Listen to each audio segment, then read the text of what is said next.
ਨੂੰ ਵਾਹਿਗੁਰੂ ਜੀ ਕਾ ਖਾਲਸਾ ਵਾਹਿਗੁਰੂ ਜੀ ਕੀ ਫਤਿਹ। ਸ਼੍ਰੀ ਗੁਰੂ ਗ੍ਰੰਥ ਸਾਹਿਬ ਦੇ ਅੰਗ ਨੰਬਰ 214 ਤੇ ਹੇਠਲਾ ਪੈਰਾ। ਰਾਗ ਗੌੜੀ ਮਾਲਾ ਘਰ ਪਹਿਲਾ ਮਹੱਲਾ ਪੰਜਵਾਂ। ਇੱਕ ਓੰਕਾਰ ਸਤਿਗੁਰ ਪ੍ਰਸਾਦ। ਇੱਕ ਓੰਕਾਰ ਪਰਮਾਤਮਾ ਜੋ ਨਿਰਗੁਣ ਵੀ ਹੈ ਅਤੇ ਜੋ ਸਰਗੁਣ ਵੀ ਹੈ। ਨਿਰਗੁਣ ਦਾ ਜਿਹੜਾ ਇਹਨਾਂ ਅੱਖਾਂ ਨਾਲ ਦਿਖਾਈ ਨਾ ਦੇਵੇ, ਸਰਗੁਣ ਹੁੰਦਾ ਜਿਹੜਾ ਇਹਨਾਂ ਅੱਖਾਂ ਨਾਲ ਦਿਖਾਈ ਦੇਵੇ। ਆਪਾਂ ਉਹਦਾ ਸਰਗੁਣ ਸਰੂਪ ਬੈਠੇ, ਇੱਕੋ ਆਪਾਂ ਓੰਕਾਰ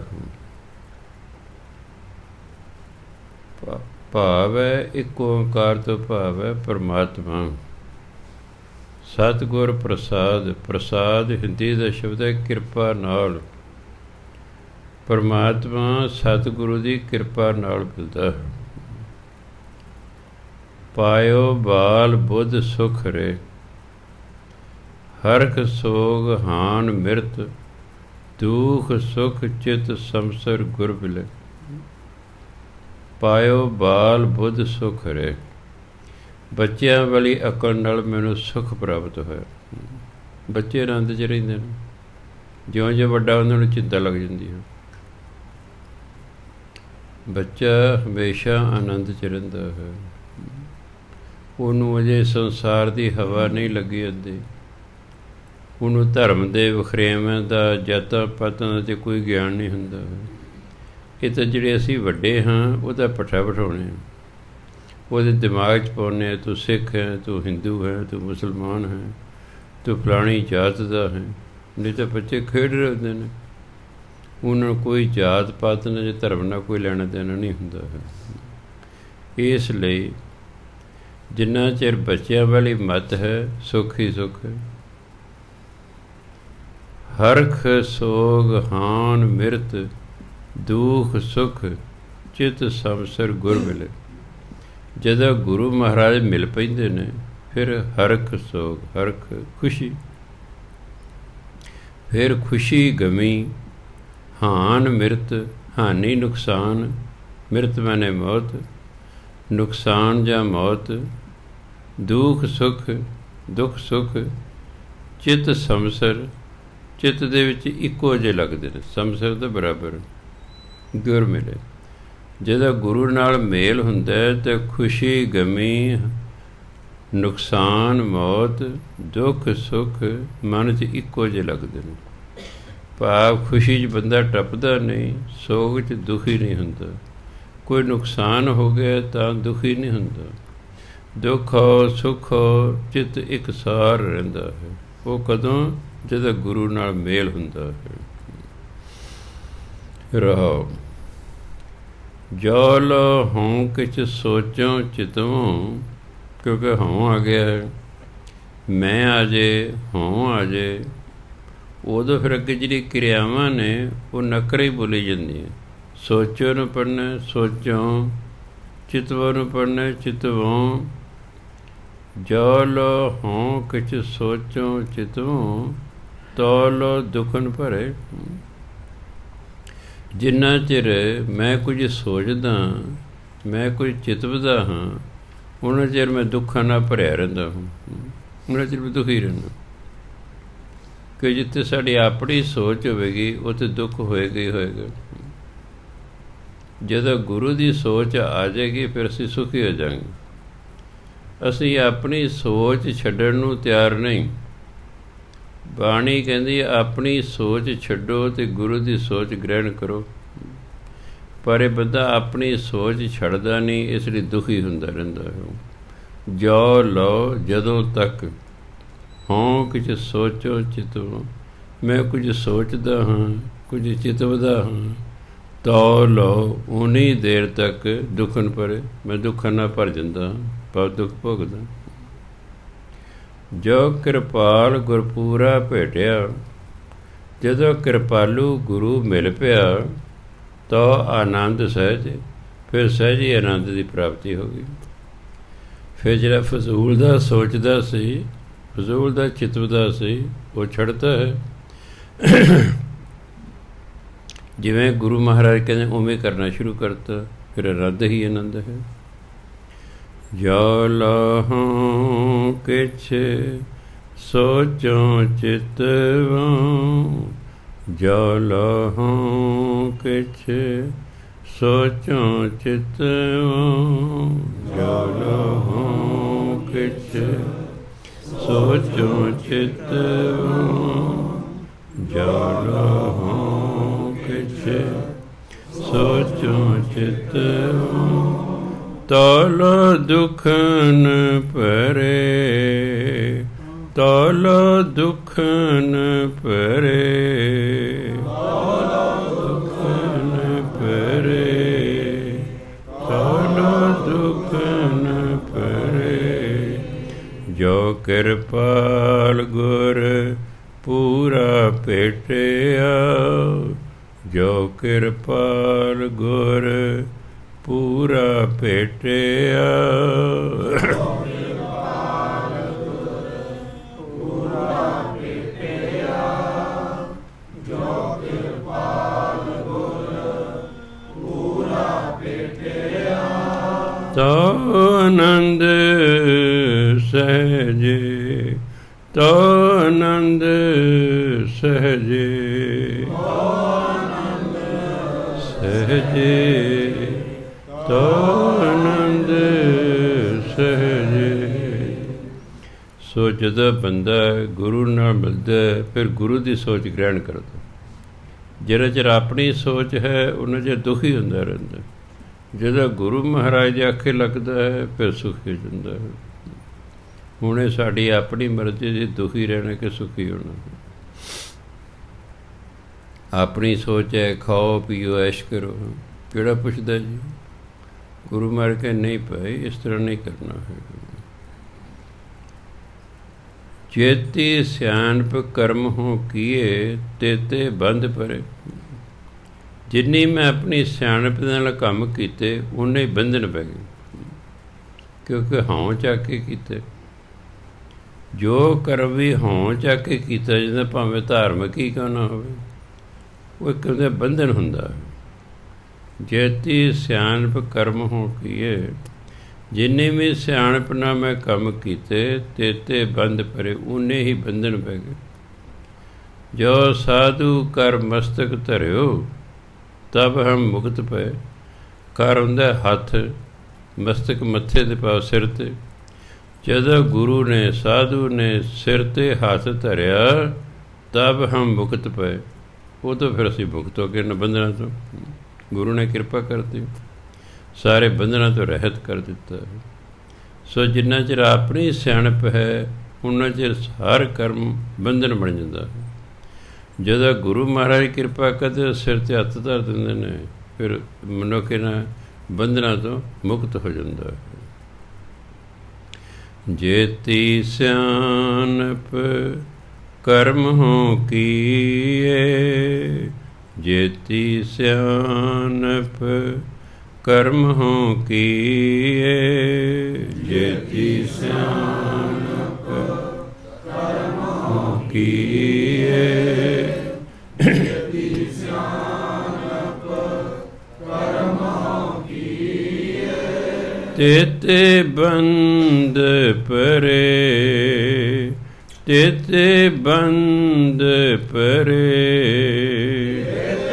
ਬੰਦ ਪਰੇ, ਤੇਤੇ ਬੰਦ ਪਰੇ। ਜੋ ਸਾਧੂ ਕਰ ਮਸਤਕ ਧਰਿਓ, ਜੋ ਸਾਧੂ ਕਰ ਮਸਤਕ ਧਰਿਓ, ਜੋ ਸਾਧੂ ਕਰ ਮਸਤਕ ਧਰਿਓ, ਜੋ ਸਾਧੂ ਕਰ ਮਸਤਕ ਧਰਿਓ, ਤਬ ਹਮ ਮੁਕਤ ਪਏ, ਤਬ ਹਮ ਮੁਕਤ ਪਏ।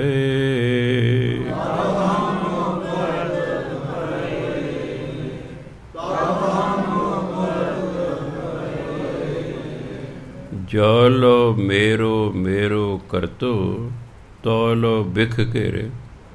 ਜਿੰਨਾ ਚਿਰ ਮੇਰਾ ਮੇਰਾ ਕਰਦਾ ਹੈ, ਇਹ ਮੇਰਾ ਹੈ, ਇਹ ਮੇਰੇ ਹਨ, ਉਹਨਾਂ ਚਿਰ ਮਾਇਆ ਦੀ ਜ਼ਹਿਰ ਨੂੰ ਘੇਰੀ ਰੱਖਦੇ। ਬਿਖ ਦੀ ਜ਼ਹਿਰ ਕਾਹਦੀ? ਮਾਇਆ ਦੀ।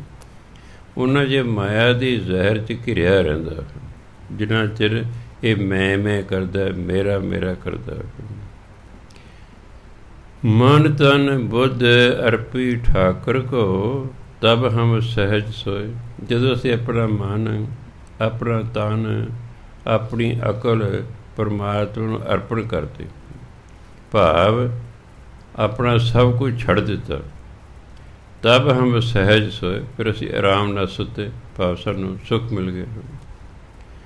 ਸੋ ਜਿੰਨਾ ਚਿਰ ਮੇਰਾ ਮੇਰਾ ਕਰਦਾ ਸੀ, ਉਹਨਾਂ ਚਿਰ ਦੁਖੀ ਰਹਿੰਦਾ ਸੀ। ਜਦੋਂ ਮੇਰਾ ਮੇਰਾ ਛੱਡਤਾ, ਆਪਣਾ ਮਨ, ਆਪਣਾ ਤਨ, ਆਪਣੀ ਅਕਲ ਪਰਮਾਤਮਾ ਨੂੰ ਸੌਂਪ ਦਿੱਤੀ, ਤਬ ਹਮ ਸਹਿਜ ਸੋਏ, ਉਦੋਂ ਤਾਂ ਅਸੀਂ ਆਰਾਮ ਨਾਲ ਸੁੱਤੇ ਹਾਂ, ਭਾਵ ਸੁਖੀ ਹਾਂ। ਜੋ ਲੋ ਪੋਟ ਉਠਾਈ ਚਲਿਓ ਤੋ ਲੋ ਡਾਨ ਭਰੇ। ਪੋਟ ਹੁੰਦੀ ਪੋਟਲੀ, ਮਾਇਆ ਦੀ ਪੋਟਲੀ।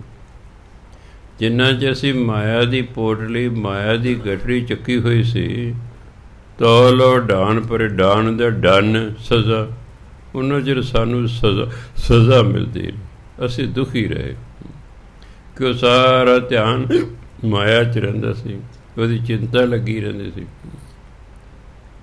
ਕਈ ਵਾਰੀ ਬੰਦਾ 99 ਦੇ ਚੱਕਰ 'ਚ ਪੈ ਜਾਂਦਾ ਹੈ। ਇਹ ਮਾਇਆ ਮਨੁੱਖ ਨੂੰ 99 ਦੇ ਚੱਕਰ 'ਚ ਪਾ ਦਿੰਦੀ। ਇੱਕ ਰਾਜਾ ਸੀ, ਉਹਦਾ ਮੰਤਰੀ ਸੀ। ਜਿਹੜਾ ਨੌਕਰ ਸੀ ਉਹ ਬੜਾ ਖੁਸ਼ ਰਿਹਾ ਕਰਦਾ ਸੀ, ਉਹ ਬੜਾ ਖੁਸ਼ ਰਹਿੰਦਾ ਸੀ। ਚਲੋ ਇੱਕ ਦਿਨ ਰਾਜਾ ਮੰਤਰੀ ਨੂੰ ਕਹਿੰਦਾ ਵੀ ਇਹ ਬੜਾ ਖੁਸ਼ ਰਹਿੰਦਾ ਹੈ, ਕੀ ਕਾਰਨ ਹੈ? ਕਿ ਇਹ 99 ਦੇ ਚੱਕਰ 'ਚ ਨਹੀਂ ਪਿਆ ਹੋਇਆ। ਕਹਿੰਦੇ ਉਹ ਕੀ ਹੁੰਦਾ? ਕਹਿੰਦੇ ਮੈਂ ਦੱਸ ਦਿੰਦਾ ਜੀ। ਨੌਕਰ ਨੂੰ ਸੱਦਿਆ, ਕਹਿੰਦੇ ਵੀ ਰਾਜੇ ਨੇ ਤੇਰੇ 'ਤੇ ਖੁਸ਼ ਹੋ ਕੇ ਨਾ ਤੈਨੂੰ 100 ਰੁਪਈਆ ਦਿੱਤਾ। ਉਹਨੇ ਬਿਨਾਂ ਗਿਣਿਆ ਲੈ ਕੇ ਘਰ ਨੂੰ। ਰੋਟੀ ਖਾਣ ਤੋਂ ਬਾਅਦ ਗਿਣਿਆ ਉਹ 99। ਬੱਚੇ ਨੂੰ ਕਹਿੰਦਾ ਭਾਈ ਫਿਰ ਗਿਣੋ। ਉਹਨਾਂ ਫਿਰ ਗਿਆ 99। ਕਹਿੰਦੇ ਦੇਖੋ ਘਰ 'ਚ ਕਿਤੇ ਡਿੱਗ ਡੁੱਗ ਨਾ ਪਏ ਹੁਣ। ਸਾਰਾ ਘਰ ਫਰੋਲਦੇ ਰਹੇ, ਨਹੀਂ 99 ਨੇ। ਕਹਿੰਦਾ ਰਾਜਾ ਤਾਂ ਝੂਠ ਬੋਲ ਨਹੀਂ ਸਕਦੇ, ਨਾ ਮੰਤਰੀ ਬੜੇ ਚੰਗੇ ਨੇ, ਹੁਣ ਤਾਂ ਪੂਰੇ ਹੀ ਦਿੱਤੇ ਹੋਣਗੇ, ਇਹ ਤਾਂ 99 ਨੇ। ਐਂ ਹੀ ਸੋਚਦਿਆਂ ਸਾਰੀ ਰਾਤ ਲੰਘ ਗਈ। ਸਵੇਰੇ ਆਇਆ, ਉਹ ਨੀਂਦਰਾ ਹੈ, ਉਦਾਸ ਹੈ, ਉਦਾਸ ਹੈ। ਰਾਜਾ ਕਹਿੰਦਾ ਵੀ ਅੱਜ ਤੂੰ ਕਿਉਂ ਉਦਾਸ ਹੈ? ਮੰਤਰੀ ਕਹਿੰਦਾ ਅੱਜ 99 ਦੇ ਚੱਕਰ 'ਚ ਹੈ ਜੀ। ਕਹਿੰਦਾ ਮੈਂ ਤੁਸੀਂ 100 ਰੁਪਇਆ ਮੈਨੂੰ ਦਿੱਤਾ ਸੀ, ਮੈਨੂੰ ਦਿੱਤੇ 99, ਅਤੇ 10 ਵਿੱਚ ਤੇਰਾ ਫਿਰ ਕੀ ਬੀਤਿਆ? ਕਹਿੰਦਾ ਜੀ ਕਿੰਨੇ ਵਾਰੀ ਗਿਣੇ 99 ਸਨ। ਮੈਂ ਆਖਿਆ ਵੀ ਮੰਤਰੀ ਅਤੇ ਰਾਜਾ ਤਾਂ ਮੈਨੂੰ ਘੱਟ ਨਹੀਂ ਦੇ ਸਕਦੇ, ਇਸੇ ਚਿੰਤਾ ਜੀ ਮੇਰੀ ਰਾਤ ਲੰਘ ਗਈ। ਕਹਿੰਦੇ ਰਾਜਨ ਤੁਸੀਂ 99 ਦੇ ਚੱਕਰ 'ਚ ਹੋ, ਇਹ 99 ਦੇ ਚੱਕਰ 'ਚ ਨਹੀਂ ਸੀ, ਇਸ ਲਈ ਸੁਖੀ ਸੀ। ਰਾਤੀ 99 ਦੇ ਚੱਕਰ ਪੈ ਗਿਆ, ਦੁਖੀ ਹੋ ਗਿਆ। ਸੋ ਕਈ ਵਾਰੀ ਬਹੁਤ ਹੀ ਮਾਇਆ ਵੀ ਸਾਨੂੰ 99 ਦੇ ਚੱਕਰ 'ਚ ਪਾਉਂਦੀ ਹੈ। ਹੋਰ ਹੋਵੇ, ਹੋਰ ਹੋਵੇ। ਜੋ ਲੋ ਪੋਟ ਉਠਾਈ ਚੱਲਿਓ। ਜਦੋਂ ਦੀ ਮਾਇਆ ਦੀ ਪੋਟਲੀ ਚੱਕੀ ਹੋਈ ਹੈ, ਤੋ ਲੋ ਡਾਨ ਭਰੇ, ਉਦੋਂ ਦਾ ਡੰਨ ਭਰ ਰਿਹਾ, ਭਾਵ ਦੁਖੀ ਹੋ ਰਿਹਾ ਹੈ। ਪੋਟ ਡਾਰ ਗੁਰ ਪੂਰਾ ਮਿਲਿਆ। ਮੈਂ ਜਦ ਮਾਇਆ ਦੀ ਪੋਟਲੀ ਸੁੱਟਤੀ, ਮੈਨੂੰ ਪੂਰਾ ਗੁਰੂ ਮਿਲ ਪਿਆ। ਤੋ ਨਾਨਕ ਨਿਰਭੈ, ਫਿਰ ਮੈਂ ਨਿਰਭੈ ਹੋ ਗਿਆ, ਮੈਨੂੰ ਕਿਸੇ ਦਾ ਕੋਈ ਡਰ ਨਾ ਰਿਹਾ ਵੀ ਫਲਾਣਾ ਮੈਨੂੰ ਡੰਨ ਦੇਵੇਗਾ, ਮੈਂ ਨਿਰਭੈ ਹੋ ਗਿਆ। ਜਿਵੇਂ ਇੱਕ ਸਾਧ ਸੀ, ਨਾਲ ਇੱਕ ਚੇਲਾ। ਸਾਧ ਅੱਗੇ ਅੱਗੇ ਜਾ ਰਿਹਾ, ਚੇਲਾ ਮਗਰ ਮਗਰ ਜਾ ਰਿਹਾ। ਸਾਧ ਨੂੰ ਕਿਸੇ ਅਮੀਰ ਨੇ, ਚੇਲੇ ਨੂੰ ਨਹੀਂ ਪਤਾ, ਸਾਧ ਨੂੰ ਕਿਸੇ ਅਮੀਰ ਨੇ ਸੋਨੇ ਦੀ ਇੱਟ ਦਿੱਤੀ, ਸੋਨੇ ਦੀ ਡਲੀ ਦਿੱਤੀ। ਸਾਧ ਨੇ ਉਹ ਥੈਲੇ 'ਚ ਪਾਈ ਹੋਈ ਹੈ। ਸਾਧ ਜਾ ਰਿਹਾ, ਮਗਰ ਮਗਰ ਚੇਲਾ ਜਾ ਰਿਹਾ ਹੈ। ਅੱਗੇ ਰਾਤ ਪੈ ਗਈ। ਸਾਧ ਕਹਿੰਦਾ ਵੀ ਦੇਖੀ ਕੋਈ ਚੋਰ ਤਾਂ ਨਹੀਂ ਆ ਰਿਹਾ। ਉਹਨੇ ਕਿਹਾ ਅੱਜ ਕੀ ਗੱਲ ਹੋ ਗਈ ਵੀ ਕਦੇ ਕਿਹੇ ਨਹੀਂ ਹੈ ਨੇ ਹੈ? ਕਿਹਾ ਨਾ ਜੀ ਕੋਈ ਚੋਰ ਨਹੀਂ ਹੈ। ਸਾਧ ਨਾਲ ਆਪਣੇ ਥੈਲੇ ਨੂੰ ਹੱਥ ਪਾ ਲਿਆ ਕਰੇ।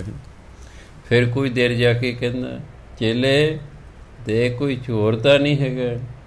ਕਹਿੰਦਾ ਨਾ ਜੀ। ਅੱਗੇ ਸਾਧ ਨੂੰ ਆ ਗਿਆ ਪਿਸ਼ਾਬ। ਕਹਿੰਦਾ ਚੇਲੇ ਆ ਮੇਰਾ ਥੈਲਾ ਫੜੀ, ਮੈਂ ਪਿਸ਼ਾਬ ਕਰ ਲ। ਉਹ ਪਿਸ਼ਾਬ ਕਰਨ ਚੱਲ ਗਿਆ। ਚੇਲੇ ਨੇ ਹੱਥ ਮਾਰਿਆ ਵੀ ਉਹ ਇਹ ਤਾਂ ਸੋਨੇ ਦੀ ਡਲੀ ਹੈ, ਇਹੀ ਇਹਨੂੰ ਚਿੰਤਾ ਲਾਈ ਹੋਈ ਹੈ। ਉਹਨੇ ਉਹ ਡਲੀ ਦਿੱਤੀ ਸੁੱਟ ਤੇ ਉਹਦੇ 'ਚ ਰੋੜਾ ਪਾ ਲਿਆ, ਵਿੱਚ ਮਿੱਟੀ ਦਾ ਰੋੜਾ ਪਾ ਲਿਆ। ਸਾਧ ਨੇ ਫੜ ਲਿਆ, ਹੱਥ ਲਿਆ ਵੀ ਹਾਂ ਹੈਗਾ। ਅੱਗੇ ਗਿਆ, ਚੇਲੇ ਦੇਖੀ ਕੋਈ ਚੋਰ ਤਾਂ ਨਹੀਂ ਆ ਰਿਹਾ? ਕਹਿਣ ਜੀ ਉਹ ਚੋਰ ਤਾਂ ਪਿੱਛੇ ਰਹਿ ਗਿਆ। ਚੋਰ ਤਾਂ ਪਿੱਛੇ ਰਹਿ ਗਿਆ। ਜਦੋਂ ਸਾਧ ਨੇ ਹੱਥ ਮਾਰਿਆ, ਉਹ ਮਿੱਟੀ ਦਾ ਡਲਾ। ਕਹਿੰਦੇ ਇਸੇ ਕਰਕੇ ਤੁਹਾਨੂੰ ਚਿੰਤਾ ਲੱਗੀ ਹੋਈ ਸੀ, ਮੈਂ ਸੁੱਟਤਾ। ਕਹਿੰਦਾ ਹੁਣ ਚੋਰ ਲੈ ਗਿਆ ਮਗਰੋਂ। ਸੋ ਇਸ ਲਈ ਇਹ ਮਾਇਆ ਵੀ ਕਈ ਵਾਰੀ ਬੰਦੇ ਨੂੰ ਕੋਈ ਨਾ ਕੋਈ ਚਿੰਤਾ ਲਾਈ ਰੱਖਦੀ ਹੈ। ਫਿਰ ਬੰਦਾ ਨਿਰਭਉ ਹੋ ਜਾਂਦਾ। ਉਹ ਪੋਟਲੀ ਸੁੱਟਤੀ, ਨਿਰਭਉ ਹੋ ਗਿਆ। ਕੌੜੀ ਵਾਲਾ ਮਹੱਲਾ ਪੰਜਵਾਂ। ਭਾਵਨ ਤਿਆਗਿਓ ਰੀ ਤਿਆਗਿਓ, ਮੈਂ ਤਿਆਗਿਓ ਮੈਂ ਗੁਰ ਮਿਲ ਤਿਆਗਿਓ। ਗੁਰੂ ਨੂੰ ਮਿਲ ਕੇ ਮੈਂ ਆਪਣੀ ਮਰਜ਼ੀ ਛੱਡ ਦਿੱਤੀ। ਭਾਵਨ ਭਾਵਨੀ ਮਰਜ਼ੀ। ਭਾਵਨ ਤਿਆਗਿਓ ਰੀ ਤਿਆਗਿਓ, ਮੈਂ ਆਪਣੀ ਮਰਜ਼ੀ ਛੱਡ ਦਿੱਤੀ ਹੈ। ਮੈਂ ਆਪਣੀ ਮਰਜ਼ੀ ਛੱਡ ਦਿੱਤੀ। ਕਦੋਂ ਛੱਡੀ ਹੈ? ਤਿਆਗਿਓ ਮੈਂ ਗੁਰ ਮਿਲ ਤਿਆਗਿਓ। ਗੁਰੂ ਨੂੰ ਮਿਲ ਕੇ ਮੈਂ ਆਪਣੀ ਮਰਜ਼ੀ ਛੱਡ ਦਿੱਤੀ ਹੈ। ਕਿ ਆਪਣੀ ਮਰਜ਼ੀ ਕਰਨੀ ਦੁੱਖ ਹੈ। ਜਦੋਂ ਸਿੱਖ ਗੁਰੂ ਦੀ ਮਰਜ਼ੀ ਅਨੁਸਾਰ ਚੱਲੇਗਾ ਫਿਰ ਤਾਂ ਆਨੰਦ ਹੀ ਆਨੰਦ ਹੈ। ਔਖਾ ਤਾਂ ਜ਼ਰੂਰ ਹੈਗਾ ਸ਼ੁਰੂ 'ਚ। ਰਿਸ਼ਵਤ ਲੈਂਦਾ ਹੈ, ਗੁਰੂ ਮਹਾਰਾਜ ਕਹਿੰਦੇ ਨਹੀਂ ਭਾਈ ਦਸਾਂ ਦੀ ਕਿਰਤ ਕਰਨੀ, ਬੜਾ ਔਖਾ ਹੈ। ਹਰਾਮ ਦੀ ਕਮਾਈ ਆ ਰਹੀ, ਉਹਨੂੰ ਛੱਡ। ਜਿਹੜਾ ਤਾਂ ਲੈ ਹੀ ਨਹੀਂ ਰਿਹਾ ਉਹਦੇ ਲਈ ਆਸਾਨ ਹੈ। ਮੰਨ ਲਓ ਮੈਂ ਸ਼ਰਾਬ ਨਹੀਂ ਪੀਂਦਾ, ਮੇਰੇ ਲਈ ਪ੍ਰਚਾਰ ਕਰਨਾ ਆਸਾਨ ਹੈ, ਭਾਈ ਸ਼ਰਾਬ ਨਹੀਂ ਪੀਣੀ ਚਾਹੀਦੀ। ਪਰ ਜਿਹੜੇ ਪੀਂਦੇ ਨੇ ਉਹਨਾਂ ਲਈ ਛੱਡਣੀ ਬੜੀ ਔਖੀ ਹੈ। ਕਹਿਣਾ ਆਸਾਨ ਹੈ, ਬੁਰਾਈ ਛੱਡਣੀ ਬੜੀ ਔਖੀ ਹੁੰਦੀ। ਪਰ ਜਦੋਂ ਆਪਾਂ ਔਖੇ ਸੌਖੇ ਇੱਕ ਵਾਰੀ ਛੱਡ ਦਾਂਗੇ ਬਸ ਫਿਰ ਆਨੰਦ ਹੀ ਆਨੰਦ ਹੈ। ਤਿਆਗਿਓ ਮੈਂ ਗੁਰ ਮਿਲ ਤਿਆਗਿਓ, ਗੁਰੂ ਨੂੰ ਮਿਲ ਕੇ ਮੈਂ ਆਪਣੀ ਮਰਜ਼ੀ ਛੱਡ ਦਿੱਤੀ ਹੈ। ਸਰਬ ਸੁਖ ਆਨੰਦ ਮੰਗਲ ਰਸ, ਮਾਨ ਗੋਬਿੰਦਾ ਆਗਿਓ। ਆਗਿਓ ਹੁੰਦਾ ਹੁਕਮ, ਪਰਮਾਤਮਾ ਦਾ ਹੁਕਮ ਮੰਨ ਕੇ ਹੁਣ ਮੈਨੂੰ ਸਾਰੇ ਸੁੱਖ ਆਨੰਦ ਖੁਸ਼ੀਆਂ ਖਿੜੇ ਮਿਲ ਗਏ ਨੇ। ਜਦੋਂ ਗੁਰੂ ਪਰਮਾਤਮਾ ਦੀ ਆਗਿਆ ਮੰਨ ਲਈ, ਪਰਮਾਤਮਾ ਦਾ ਹੁਕਮ ਮੰਨ ਲਿਆ ਤਾਂ ਕਦੇ ਸਾਰੇ ਸੁੱਖ ਆਨੰਦ ਮੰਗਲ ਸਾਰੀਆਂ ਖੁਸ਼ੀਆਂ ਮਿਲ ਗਈਆਂ। ਸੋ ਬੰਦਾ ਜਿਹੜਾ ਹੈ ਆਪਣੀ ਮਰਜ਼ੀ ਕਰਨ ਕਰਕੇ ਹੀ ਦੁਖੀ ਹੈ। ਕਿਉਂਕਿ ਜਦੋਂ ਅਸੀਂ ਆਪਣੀ ਮਰਜ਼ੀ ਕਰਦੇ ਹਾਂ ਫਿਰ ਅਸੀਂ ਆਪਣੇ ਕਰਮਾਂ ਦੇ ਆਪ ਜ਼ਿੰਮੇਵਾਰ ਹੁੰਦੇ ਹਾਂ। ਜਦੋਂ ਅਸੀਂ ਗੁਰੂ ਦੀ ਮਰਜ਼ੀ ਅਨੁਸਾਰ ਕੰਮ ਕਰਦੇ ਹਾਂ ਫਿਰ ਗੁਰੂ ਮਹਾਰਾਜ ਸਾਡੀ ਸਹਾਇਤਾ ਕਰ ਸਾਡੇ ਨਾਲ ਹੁੰਦੇ ਨੇ ਵੀ ਹਾਂ ਭਾਈ। ਜਿਵੇਂ ਪਰਮਾਤਮਾ ਦੀ ਮਰਜ਼ੀ ਹੈ ਕਿ ਅਸੀਂ ਮਾਤ ਲੋਕ ਜਾ ਕੇ ਸਿਮਰਨ ਕਰੀਏ। ਜਦੋਂ ਅਸੀਂ ਸਿਮਰਨ ਕਰਦੇ ਹਾਂ ਪਰਮਾਤਮਾ ਸਾਡੇ ਵੱਲ ਹੋ ਜਾਂਦਾ, ਕਿਉਂਕਿ ਅਸੀਂ ਉਹਦੀ ਮਰਜ਼ੀ ਅਨੁਸਾਰ ਕਰਮ ਕਰ। ਜਦੋਂ ਅਸੀਂ ਆਪਣੀ ਮਰਜ਼ੀ ਕਰਾਂਗੇ ਉਹ ਕਰ ਚੰਗਾ ਪਈ ਕਰੀ ਜਾ ਅਤੇ ਭਰੀ ਜਾ। ਇਸ ਲਈ ਕਹਿੰਦਾ ਜਦੋਂ ਮੈਂ ਆਪਣੀ ਮਰਜ਼ੀ ਛੱਡ ਦਿੱਤੀ, ਪਰਮਾਤਮਾ ਦੇ ਆਖੇ ਲੱਗਿਆ, ਉਸ ਤੋਂ ਬਾਅਦ ਮੈਨੂੰ ਸੁੱਖ ਹੀ ਸੁੱਖ ਪ੍ਰਾਪਤ ਹੋ ਗਿਆ। ਭਾਵਨ ਤਿਆਗਿਓ ਰੀ ਤਿਆਗਿਓ, ਭਾਵਨ ਤਿਆਗਿਓ ਰੀ ਤਿਆਗਿਓ,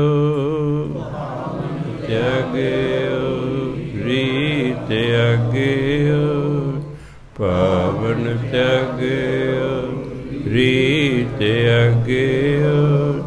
ਤਿਆਗਿਓ ਮੈਂ ਗੁਰ ਮਿਲ ਤਿਆਗਿਓ, ਤਿਆਗਿਓ ਮੈਂ ਗੁਰ ਮਿਲ ਤਿਆਗਿਓ, ਗੁਰ ਮਿਲ ਤਿਆਗਿਓ, ਤਿਆਗਿਓ ਮੈਂ ਗੁਰ ਮਿਲ ਤਿਆਗਿਓ। ਸਰਬ ਸੁਖ ਆਨੰਦ ਮੰਗਲ ਰਸ, ਸਰਬ ਸੁਖ ਆਨੰਦ ਮੰਗਲ ਰਸ, ਸਰਬ ਸੁਖ ਆਨੰਦ ਮੰਗਲ ਰਸ, ਸਰਬ ਸੁਖ ਆਨੰਦ ਮੰਗਲ ਰਸ ਮਨ ਗੋਬਿੰਦ ਆਗਿਓ, ਮਨ ਗੋਬਿੰਦ ਆਗਿਓ।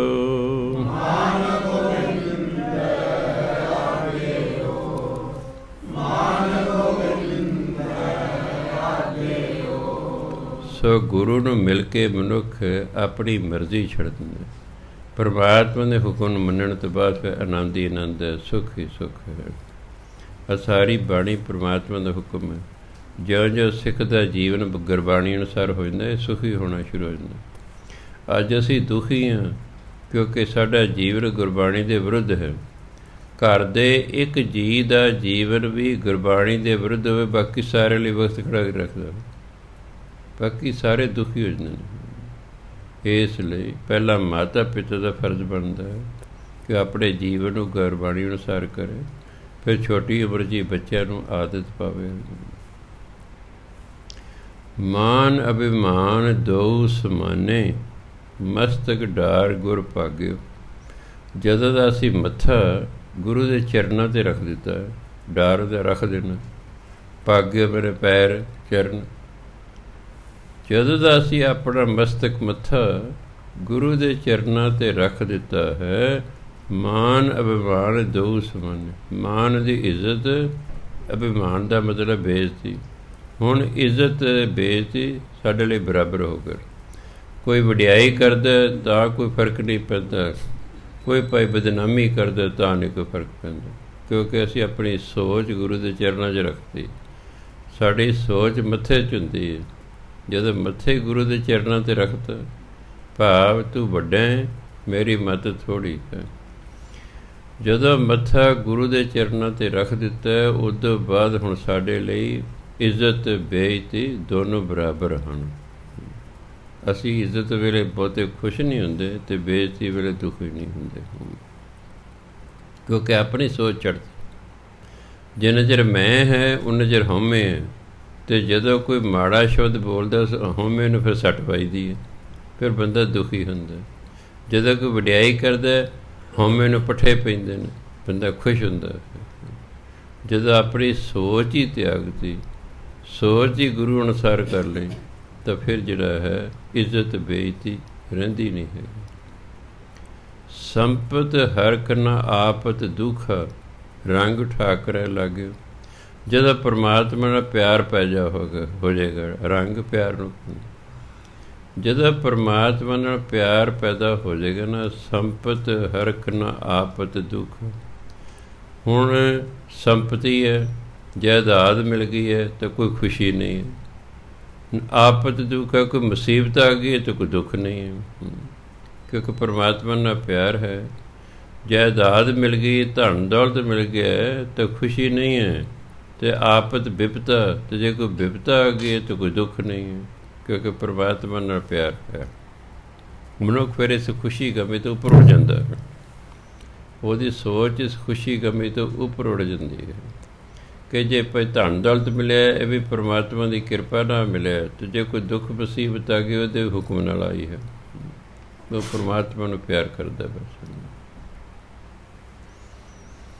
ਬਾਸ ਬਾਸਰੀ ਏਕੈ ਸੁਆਮੀ, ਉਦਿਆਨ ਦ੍ਰਿਸ਼ਟ ਆਗਿਓ। ਬਾਸ ਬਾਸਰੀ ਜਿੱਥੇ ਵਸੋਂ ਹੈ, ਜਿਵੇਂ ਘਰ ਹੈ, ਘਰ ਵਿੱਚ ਵੀ ਉਹ ਪਰਮਾਤਮਾ ਹੈ। ਉਦਿਆਨ ਹੁੰਦਾ ਬੀਆ ਬਾਣ ਜੰਗਲ, ਅਤੇ ਬੀਆ ਬਾਣ ਦੇ ਵਿੱਚ ਉਹੀ ਦਿਸਦਾ ਹੈ ਪਰਮਾਤਮਾ, ਭਾਵ ਸਭ ਥਾਂ 'ਤੇ ਹੈ। ਬਾਸ ਬਾਸਰੀ ਘਰ ਦੇ ਵਿੱਚ, ਅਤੇ ਉਦਿਆਨ ਜੰਗਲ ਬੀਆ ਬਾਣ ਦੇ ਵਿੱਚ ਉਹ ਪਰਮਾਤਮਾ ਹੀ ਦਿਖਾਈ ਦਿੰਦਾ ਹੈ। ਭਾਵ ਪਰਮਾਤਮਾ ਜਿੱਥੇ ਵਸੋਂ ਹੈ ਉੱਥੇ ਵੀ ਹੈ, ਅਤੇ ਜਿੱਥੇ ਕੋਈ ਵਸੋਂ ਨਹੀਂ ਉੱਥੇ ਵੀ ਹੈ। ਨਿਰਭਉ ਭੈ ਸੰਤ ਭ੍ਰਮ ਡਾਰਿਓ, ਪੂਰਨ ਸਰਵਾਗਿਓ। ਜਿਹੜੇ ਸੰਤ ਨੇ ਉਹ ਨਿਰਭਉ ਹੋ ਜਾਂਦੇ ਨੇ, ਉਹ ਭੈ ਤੋਂ ਰਹਿਤ ਹੋ ਜਾਂਦੇ ਨੇ। ਕਿਉਂ? ਉਹਨਾਂ ਭਰਮ ਹੀ ਛੱਡ ਦਿੱਤਾ ਹੈ। ਉਹਨਾਂ ਪਤਾ ਸਭ ਪਰਮਾਤਮਾ ਸਭ ਥਾਂ 'ਤੇ ਹੈ। ਉਹ ਕਹਿੰਦੇ ਪਰਮਾਤਮਾ ਸਭ ਥਾਂ 'ਤੇ ਹੈ, ਕੋਈ ਐਸੀ ਥਾਂ ਨਹੀਂ ਜਿੱਥੇ ਪਰਮਾਤਮਾ ਨਹੀਂ ਹੈ। ਇਸ ਲਈ ਉਹ ਨਿਰਭਉ ਨੇ ਕਿ ਪਰਮਾਤਮਾ ਸਾਡੀ ਸਹਾਇਤਾ 'ਤੇ ਹੈ। ਉਹਨਾਂ ਸਾਰਾ ਭਰਮ ਸੁੱਟ ਦਿੱਤਾ ਹੁੰਦਾ। ਪੂਰਨ ਸਰਭਾਗਿਓ, ਕਿਉਂਕਿ ਉਹਨੂੰ ਪਤਾ ਹੈ ਪਰਮਾਤਮਾ ਸਰਭਾਗ ਹੈ, ਪੂਰਨ ਤੌਰ 'ਤੇ ਸਮਰੱਥ ਹੈ। ਪਰਮਾਤਮਾ ਸਮਰੱਥ ਹੈ, ਉਹ ਸਭ ਕੁਝ ਜਾਣਦਾ ਹੈ। ਇਸ ਕਰਕੇ ਜਿਹੜੇ ਸੰਤ ਨੇ ਉਹ ਨਿਰਭਉ ਹੋ ਜਾਂਦੇ ਹਨ, ਉਹ ਭਰਮ ਸਾਰੇ ਛੱਡ ਦਿੰਦੇ ਹਨ। ਜੋ ਕਿਛ ਕਰਤੈ ਕਾਰਨ ਕੀਨੋ, ਮਨ ਬੁਰੋ ਨ ਲਾਗਿਓ। ਜੋ ਪਰਮਾਤਮਾ ਕਰਦਾ ਹੈ ਮਨ ਨੂੰ ਭੈੜਾ ਨਹੀਂ ਲੱਗਦਾ। ਜੋ ਕੁਛ ਕਰਤਾ ਕਾਰਨ ਕੀਨੋ, ਦੁੱਖ ਸੁੱਖ ਦਾ ਕਾਰਨ ਹੁੰਦਾ। ਪਰਮਾਤਮਾ ਨੇ ਜੋ ਵੀ ਸਬੱਬ ਬਣਾਇਆ, ਜੋ ਵੀ ਕਾਰਨ ਬਣਾਇਆ, ਉਹ ਮਨ ਨੂੰ ਮਾੜਾ ਨਹੀਂ ਲੱਗਦਾ। ਕਿਉਂ? ਸਾਧ ਸੰਗਤ ਪ੍ਰਸਾਦ ਸੰਤਨ ਕਹਿ। ਸਾਧੂ ਦੀ ਸੰਗਤ ਕਰਕੇ ਅਤੇ ਸੰਤਾਂ ਦੀ ਕਿਰਪਾ ਕਰਕੇ ਸੋਇਆ ਮਨ ਜਾਗਿਓ। ਸੁੱਤਾ ਹੋਇਆ ਮਨ ਜਾਗ ਪੈਂਦਾ। ਸੁੱਤਾ ਇਹ ਨਹੀਂ ਜਿਵੇਂ ਆਪਾਂ ਰਾਤ ਨੂੰ ਸੌਂਦੇ ਹਾਂ। ਅਗਿਆਨੀ ਮਨ, ਅਗਿਆਨਤਾ ਦੀ ਨੀਂਦ ਵਿੱਚ ਸੁੱਤਾ ਹੋਇਆ ਮਨ ਜਾਗ ਪੈਂਦਾ। ਫਿਰ ਜਿਹੜਾ ਹੈ ਉਹਨੂੰ ਸੋਝੀ ਆ ਜਾਂਦੀ ਹੈ ਕਿ ਪਰਮਾਤਮਾ ਜੋ ਕਰ ਰਿਹਾ ਠੀਕ ਕਰ ਰਿਹਾ। ਇਸ ਲਈ ਜੋ ਪਰਮਾਤਮਾ ਕਰਦਾ ਫਿਰ ਮਨ ਨੂੰ ਬੁਰਾ ਨਹੀਂ ਲੱਗਦਾ। ਸਾਧ ਸੰਗਤ ਅਤੇ ਸੰਤਾਂ ਦੀ ਕਿਰਪਾ ਨਾਲ ਇਹ ਸੁੱਤਾ ਹੋਇਆ ਮਨ ਜਾਗ ਪੈਂਦਾ ਹੈ। ਕਿਉਂਕਿ ਜੇ ਸਤਸੰਗ ਕਰਦਾ ਫਿਰ ਬੰਦੇ ਨੂੰ ਪਤਾ ਲੱਗਦਾ ਵੀ ਉਹ ਮੈਂ ਤਾਂ ਨਾਮ ਜਪਣ ਆਇਆ। ਪਹਿਲਾਂ ਜਪਦਾ ਨਹੀਂ ਨਾਮ, ਬਾਣੀ ਨਹੀਂ ਪੜ੍ਹਦਾ, ਫਿਰ ਗਿਆਨ ਹੋ ਜਾਂਦਾ ਹੈ। ਇਹ ਗਿਆਨ ਹੋ ਜਾਣ ਨੂੰ ਹੀ ਜਾਗਣਾ ਕਹਿੰਦਾ। ਅਗਿਆਨਤਾ ਐਂ ਸਮਝੋ ਸੁੱਤਾ ਹੋਇਆ ਗਿਆਨੀ ਬੰਦਾ, ਜਦੋਂ ਗਿਆਨ ਹੋ ਗਿਆ ਸਮਝੋ ਇਹ ਜਾਗਦਾ ਹੈ। ਇਹਨੂੰ ਗਿਆਨ ਹੋ ਗਿਆ ਮੈਂ ਕੀ ਕਰਨਾ। ਜੋ ਕਿਛ ਕਰਤੈ ਕਾਰਨ ਕੀਨੋ, ਜੋ ਕਿਛ ਕਰਤੈ ਕਾਰਨ ਕੀਨੋ, ਜੋ ਕਿਛ ਕਰਤੈ ਕਾਰਨ ਕੀਨੋ, ਜੋ ਕਿਛ ਕਰਤੈ ਕਾਰਨ ਕੀਨੋ, ਮਨ ਬੁਰੋ ਨ ਲਾਗਿਓ, ਮਨ ਬੁਰੋ ਨ ਲਾਗਿਓ, ਮਨ ਬੁਰੋ ਨ ਲਾਗਿਓ, ਮਨ ਬੁਰੋ ਨ ਲਾਗਿਓ। ਸਾਧ ਸੰਗਤ ਪ੍ਰਸਾਦ ਸੰਤਨ ਕੈ, ਸਾਧ ਸੰਗਤ ਪ੍ਰਸਾਦ ਸੰਤਨ ਕੈ, ਸਾਧ ਸੰਗਤ ਪ੍ਰਸਾਦ ਸੰਤਨ ਕੈ, ਸਾਧ ਸੰਗਤ ਪ੍ਰਸਾਦ ਸੰਤਨ ਕੈ। ਸੋਇਓ ਮਨ ਜਾਗਿਓ, ਸੋਇਓ ਮਨ ਜਾਗਿਓ, ਸੋਇਓ ਮਨ ਜਾਗਿਓ, ਸੋਇਓ ਮਨ ਜਾਗਿਓ। ਸੋ ਸਤ ਸੰਗਤ 'ਚ ਆ ਕੇ ਸੰਤਾਂ ਦੀ ਸੰਗਤ ਕਰਕੇ ਫਿਰ ਕਿਰਪਾ ਹੋ ਜਾਂਦੀ ਹੈ। ਇਹ ਸੁੱਤਾ ਹੋਇਆ ਮਨ ਜਾਗ ਪੈਂਦਾ ਹੈ। ਫਿਰ ਸਮਝਦਾ ਕਿ ਪਰਮਾਤਮਾ ਜੋ ਕਰ ਰਿਹਾ ਉਹ ਠੀਕ ਕਰ ਰਿਹਾ। ਇਹਨੂੰ ਪਰਮਾਤਮਾ ਨੇ ਕੀਤਾ ਮਾੜਾ ਨਹੀਂ ਲੱਗਦਾ। ਜਨ ਨਾਨਕ ਓੜ ਤੁਹਾਰੀ ਭਰਿਓ, ਆਇਓ ਸ਼ਰਨਾਗਿਓ। ਹੇ ਪਰਮਾਤਮਾ ਮੈਂ ਤੁਹਾਡੀ ਓਟ ਲਈ ਹੈ। ਓਟ ਮੈਂ ਤੁਹਾਡੀ ਓਟ ਪਕੜੀ ਹੈ, ਤੁਹਾਡੀ ਸ਼ਰਨ 'ਚ ਆ ਗਿਆ ਹਾਂ। ਨਾਮ ਰੰਗ ਸਹਿਜ ਰਸ ਮਾਣੇ, ਫਿਰ ਦੁੱਖ ਨਾ ਲੱਗਿਓ। ਹੁਣ ਕਿਉਂਕਿ ਮੈਂ ਤੁਹਾਡੀ ਸ਼ਰਨ 'ਚ ਆ ਗਿਆ, ਮੈਂ ਤੁਹਾਡਾ ਓਟ ਆਸਰਾ ਪਕੜਿਆ ਹੈ। ਹੁਣ ਨਾਮ ਦਾ ਮੈਂ ਨਾਮ ਰੰਗ ਸਹਿਜ ਰਸ ਮਾਣੇ। ਹੁਣ ਨਾਮ ਦਾ ਰੰਗ ਮੇਰੇ 'ਤੇ ਚੜ੍ਹ ਗਿਆ ਹੈ। ਹੁਣ ਸਹਿਜੇ ਜ਼ਿੰਦਗੀ ਦਾ ਆਨੰਦ ਮਾਣ ਰਿਹਾ ਮੈਂ। ਫਿਰ ਦੁੱਖ ਨਾ ਲੱਗਿਓ। ਹੁਣ ਫਿਰ ਦੁੱਖ ਨਹੀਂ ਲੱਗਦਾ, ਕਿਉਂਕਿ ਪਰਮਾਤਮਾ ਦੀ ਸ਼ਰਨ 'ਚ ਆ ਕੇ ਫਿਰ ਦੁੱਖ ਲੱਗਦਾ ਹੀ ਨਹੀਂ। ਉਹਦੀ ਸ਼ਰਨ 'ਚ ਆ ਕੇ ਬੰਦਾ ਨਾਮ ਜਪਦਾ ਹੈ। ਨਾਮ ਜਪਣਾ ਅੰਦਰ ਸਹਿਜ ਅਵਸਥਾ ਪੈਦਾ ਹੋ ਜਾਂਦੀ ਹੈ। ਜ਼ਿੰਦਗੀ ਦਾ ਰਸ ਆਨੰਦ ਮਨੁੱਖ ਮਾਣਦਾ ਹੈ। ਫਿਰ ਇਸ ਨੂੰ ਦੁੱਖ ਨਹੀਂ ਲੱਗਦਾ। ਗੌੜੀ ਮਾਲਾ ਘਰ ਦੂਜਾ ਮਹਿਲਾ ਪੰਜਵਾਂ। ਪਾਇਆ ਲਾਲ ਰਤਨ ਮਨ ਪਾਇਆ, ਤਨ ਸੀਤਲ ਮਨ ਸੀਤਲ ਥੀਆ, ਸਤਿਗੁਰ ਸ਼ਬਦ ਸਮਾਇਆ। ਕਿ ਪਾਇਆ ਲਾਲ ਰਤਨ ਮਨ ਪਾਇਆ। ਇੱਥੇ ਲਾਲ ਅਤੇ ਰਤਨ ਦਾ ਪਰਮਾਤਮਾ ਦੇ ਨਾਮ ਦਾ ਭਾਵ। ਜਿਹੜਾ ਪਰਮਾਤਮਾ ਦਾ ਨਾਮ ਹੈ ਨਾ, ਉਹ ਲਾਲ ਹੀਰਿਆਂ ਰਤਨਾਂ ਦੀ ਨਿਆਈ ਕੀਮਤੀ ਹੈ, ਇਸ ਲਈ ਉਹਨੂੰ ਲਾਲ ਅਤੇ ਰਤਨ ਕਿਹਾ ਹੈ, ਕਿਉਂਕਿ ਇਹ ਦੋਨੋਂ ਕੀਮਤੀ ਚੀਜ਼ਾਂ ਨੇ। ਇਸ ਲਈ ਪਰਮਾਤਮਾ ਦਾ ਨਾਮ ਜਿਹੜਾ ਬੜਾ ਕੀਮਤੀ ਹੈ। ਇਹ ਲਾਲ ਹੈ, ਇਹ ਰਤਨ ਹੈ, ਮੈਨੂੰ ਮਨ 'ਚ ਪ੍ਰਾਪਤ ਹੋ ਗਿਆ ਹੈ। ਮਨ 'ਚ ਮੈਨੂੰ ਇਹ ਪਰਮਾਤਮਾ ਦਾ ਨਾਮ ਪ੍ਰਾਪਤ ਹੋ ਗਿਆ ਹੈ। ਜਦੋਂ ਫਿਰ ਨਾਮ ਪ੍ਰਾਪਤ ਹੋਇਆ ਨਾ, ਤਨ ਸੀਤਲ ਮਨ ਸੀਤਲ ਥੀਆ, ਸਤਿਗੁਰ ਸ਼ਬਦ ਸਮਾਇਆ। ਗੁਰੂ ਦੇ ਸ਼ਬਦ ਦੇ ਵਿੱਚ ਜਦੋਂ ਮੈਂ ਲੀਨ ਹੋ ਗਿਆ ਤਾਂ ਮੇਰਾ ਤਨ ਠੰਡਾ ਠਾਰ ਹੋ ਗਿਆ, ਮਨ ਸੀਤਲ ਹੋ ਗਿਆ। ਪਰ ਮੇਰੇ ਮਨ ਨੂੰ, ਤਨ ਨੂੰ ਸ਼ਾਂਤੀ ਮਿਲ ਗਈ ਹੈ, ਕਿਉਂਕਿ ਗੁਰੂ ਦੇ ਸ਼ਬਦ ਰਾਹੀਂ ਮੈਂ ਪਰਮਾਤਮਾ ਦੇ ਵਿੱਚ ਲੀਨ ਹੋ ਗਿਆ। ਰਹਾਉ। ਲਾਥੀ ਭੂਖ ਤ੍ਰਿਸ਼ਨ ਸਭ ਲਾਥੀ, ਚਿੰਤਾ ਸਗਲ ਬਿਸਾਰੀ, ਕਰ ਮਸਤਕ ਗੁਰ ਪੂਰੈ ਧਰਿਓ, ਮਨ ਜੀਤੋ ਜਗ ਸਾਰੀ। ਜਦੋਂ ਪੂਰੇ ਗੁਰੂ ਨੇ ਕਰਨ ਦਾ ਹੱਥ, ਮਸਤਕ ਹੁੰਦਾ ਮੱਥਾ ਭਾਵ ਸਿਰ, ਜਦੋਂ ਪੂਰੇ ਗੁਰੂ ਨੇ ਮੇਰੇ ਸਿਰ 'ਤੇ ਹੱਥ ਧਰਿਆ, ਫਿਰ ਕੀ ਹੋਇਆ? ਲਾਥੀ ਭੂਖ ਤ੍ਰਿਸ਼ਨ ਸਭ ਲਾਥੀ। ਇਹ ਮਾਇਆ ਦੀ ਸਾਰੀ ਭੁੱਖ, ਇਹ ਮਾਇਆ ਦੀ ਸਾਰੀ ਤ੍ਰਿਸ਼ਨਾ ਖਤਮ ਹੋ ਗਈ। ਜਦੋਂ ਤ੍ਰਿਸ਼ਨਾ ਹੀ ਖਤਮ ਹੋ ਗਈ, ਚਿੰਤਾ ਸਗਲ ਬਿਸਾਰੀ, ਸਾਰੀ ਚਿੰਤਾ ਹੀ ਭੁੱਲ ਗਈ, ਸਾਰੀ ਚਿੰਤਾ ਹੀ ਖਤਮ ਹੋ ਗਈ। ਫਿਰ ਜਦ ਗੁਰੂ ਨੇ ਸਿਰ 'ਤੇ ਹੱਥ ਰੱਖਿਆ, ਮਨ ਜੀਤੋ ਜਗ ਸਾਰੀ, ਫਿਰ ਮੈਂ ਆਪਣਾ ਮਨ ਜਿੱਤ ਲਿਆ। ਅਤੇ ਜਦੋਂ ਮਨ ਜਿੱਤਿਆ ਗਿਆ, ਸਮਝ ਮੈਂ ਸਾਰਾ ਸੰਸਾਰ ਹੀ ਜਿੱਤ ਲਿਆ। ਕਹਿੰਦੇ ਕਹਾਵਤ ਹੈ, ਮਨ ਜੀਤੇ ਜਗ ਜੀਤ। ਮਨ ਜਿੱਤ ਲਿਆ, ਸਮਝੋ ਤੁਸੀਂ ਸਾਰਾ ਸੰਸਾਰ ਜਿੱਤ ਲਿਆ। ਮਨ ਨੂੰ ਜਿੱਤਣਾ ਹੀ ਔਖਾ ਹੈ। ਤ੍ਰਿਪਤ ਅਗਾਏ ਰਹੇ ਰਿਦ ਅੰਤਰ, ਡੋਲਣ ਤੇ ਅਬ ਚੂਕੇ, ਅਖੁੱਟ ਖਜ਼ਾਨਾ ਸਤਿਗੁਰ ਦੀਆ, ਤੋੜ ਨਹੀਂ ਰੇ ਮੁਕੇ। ਹੁਣ ਕਹਿੰਦੇ ਗੁਰੂ ਨੇ ਕੀ ਕੀਤਾ? ਅਖੁੱਟ ਖਜ਼ਾਨਾ, ਖੁੱਟ ਦਾ ਮੁੱਕਣਾ, ਅਖੁੱਟ ਅਮੁੱਕ, ਜਿਹੜਾ ਨਾ ਮੁੱਕੇ। ਗੁਰੂ ਮਹਾਰਾਜ ਨੇ ਮੈਨੂੰ ਨਾਮ ਦਾ ਅਮੁੱਕ ਖਜ਼ਾਨਾ ਦਿੱਤਾ ਹੈ। ਤੋੜ ਨਹੀਂ ਰੇ ਮੁਕੇ, ਨਾ ਇਹ 'ਚ ਕਮੀ ਆਉਂਦੀ ਹੈ, ਨਾ ਇਹ ਮੁੱਕਦਾ ਹੈ। ਮੁੱਕੇ ਮੁੱਕਣਾ, ਨਾ ਇਹ 'ਚ ਕਮੀ ਆਉਂਦੀ ਹੈ, ਨਾ ਇਹ ਮੁੱਕਦਾ ਹੈ।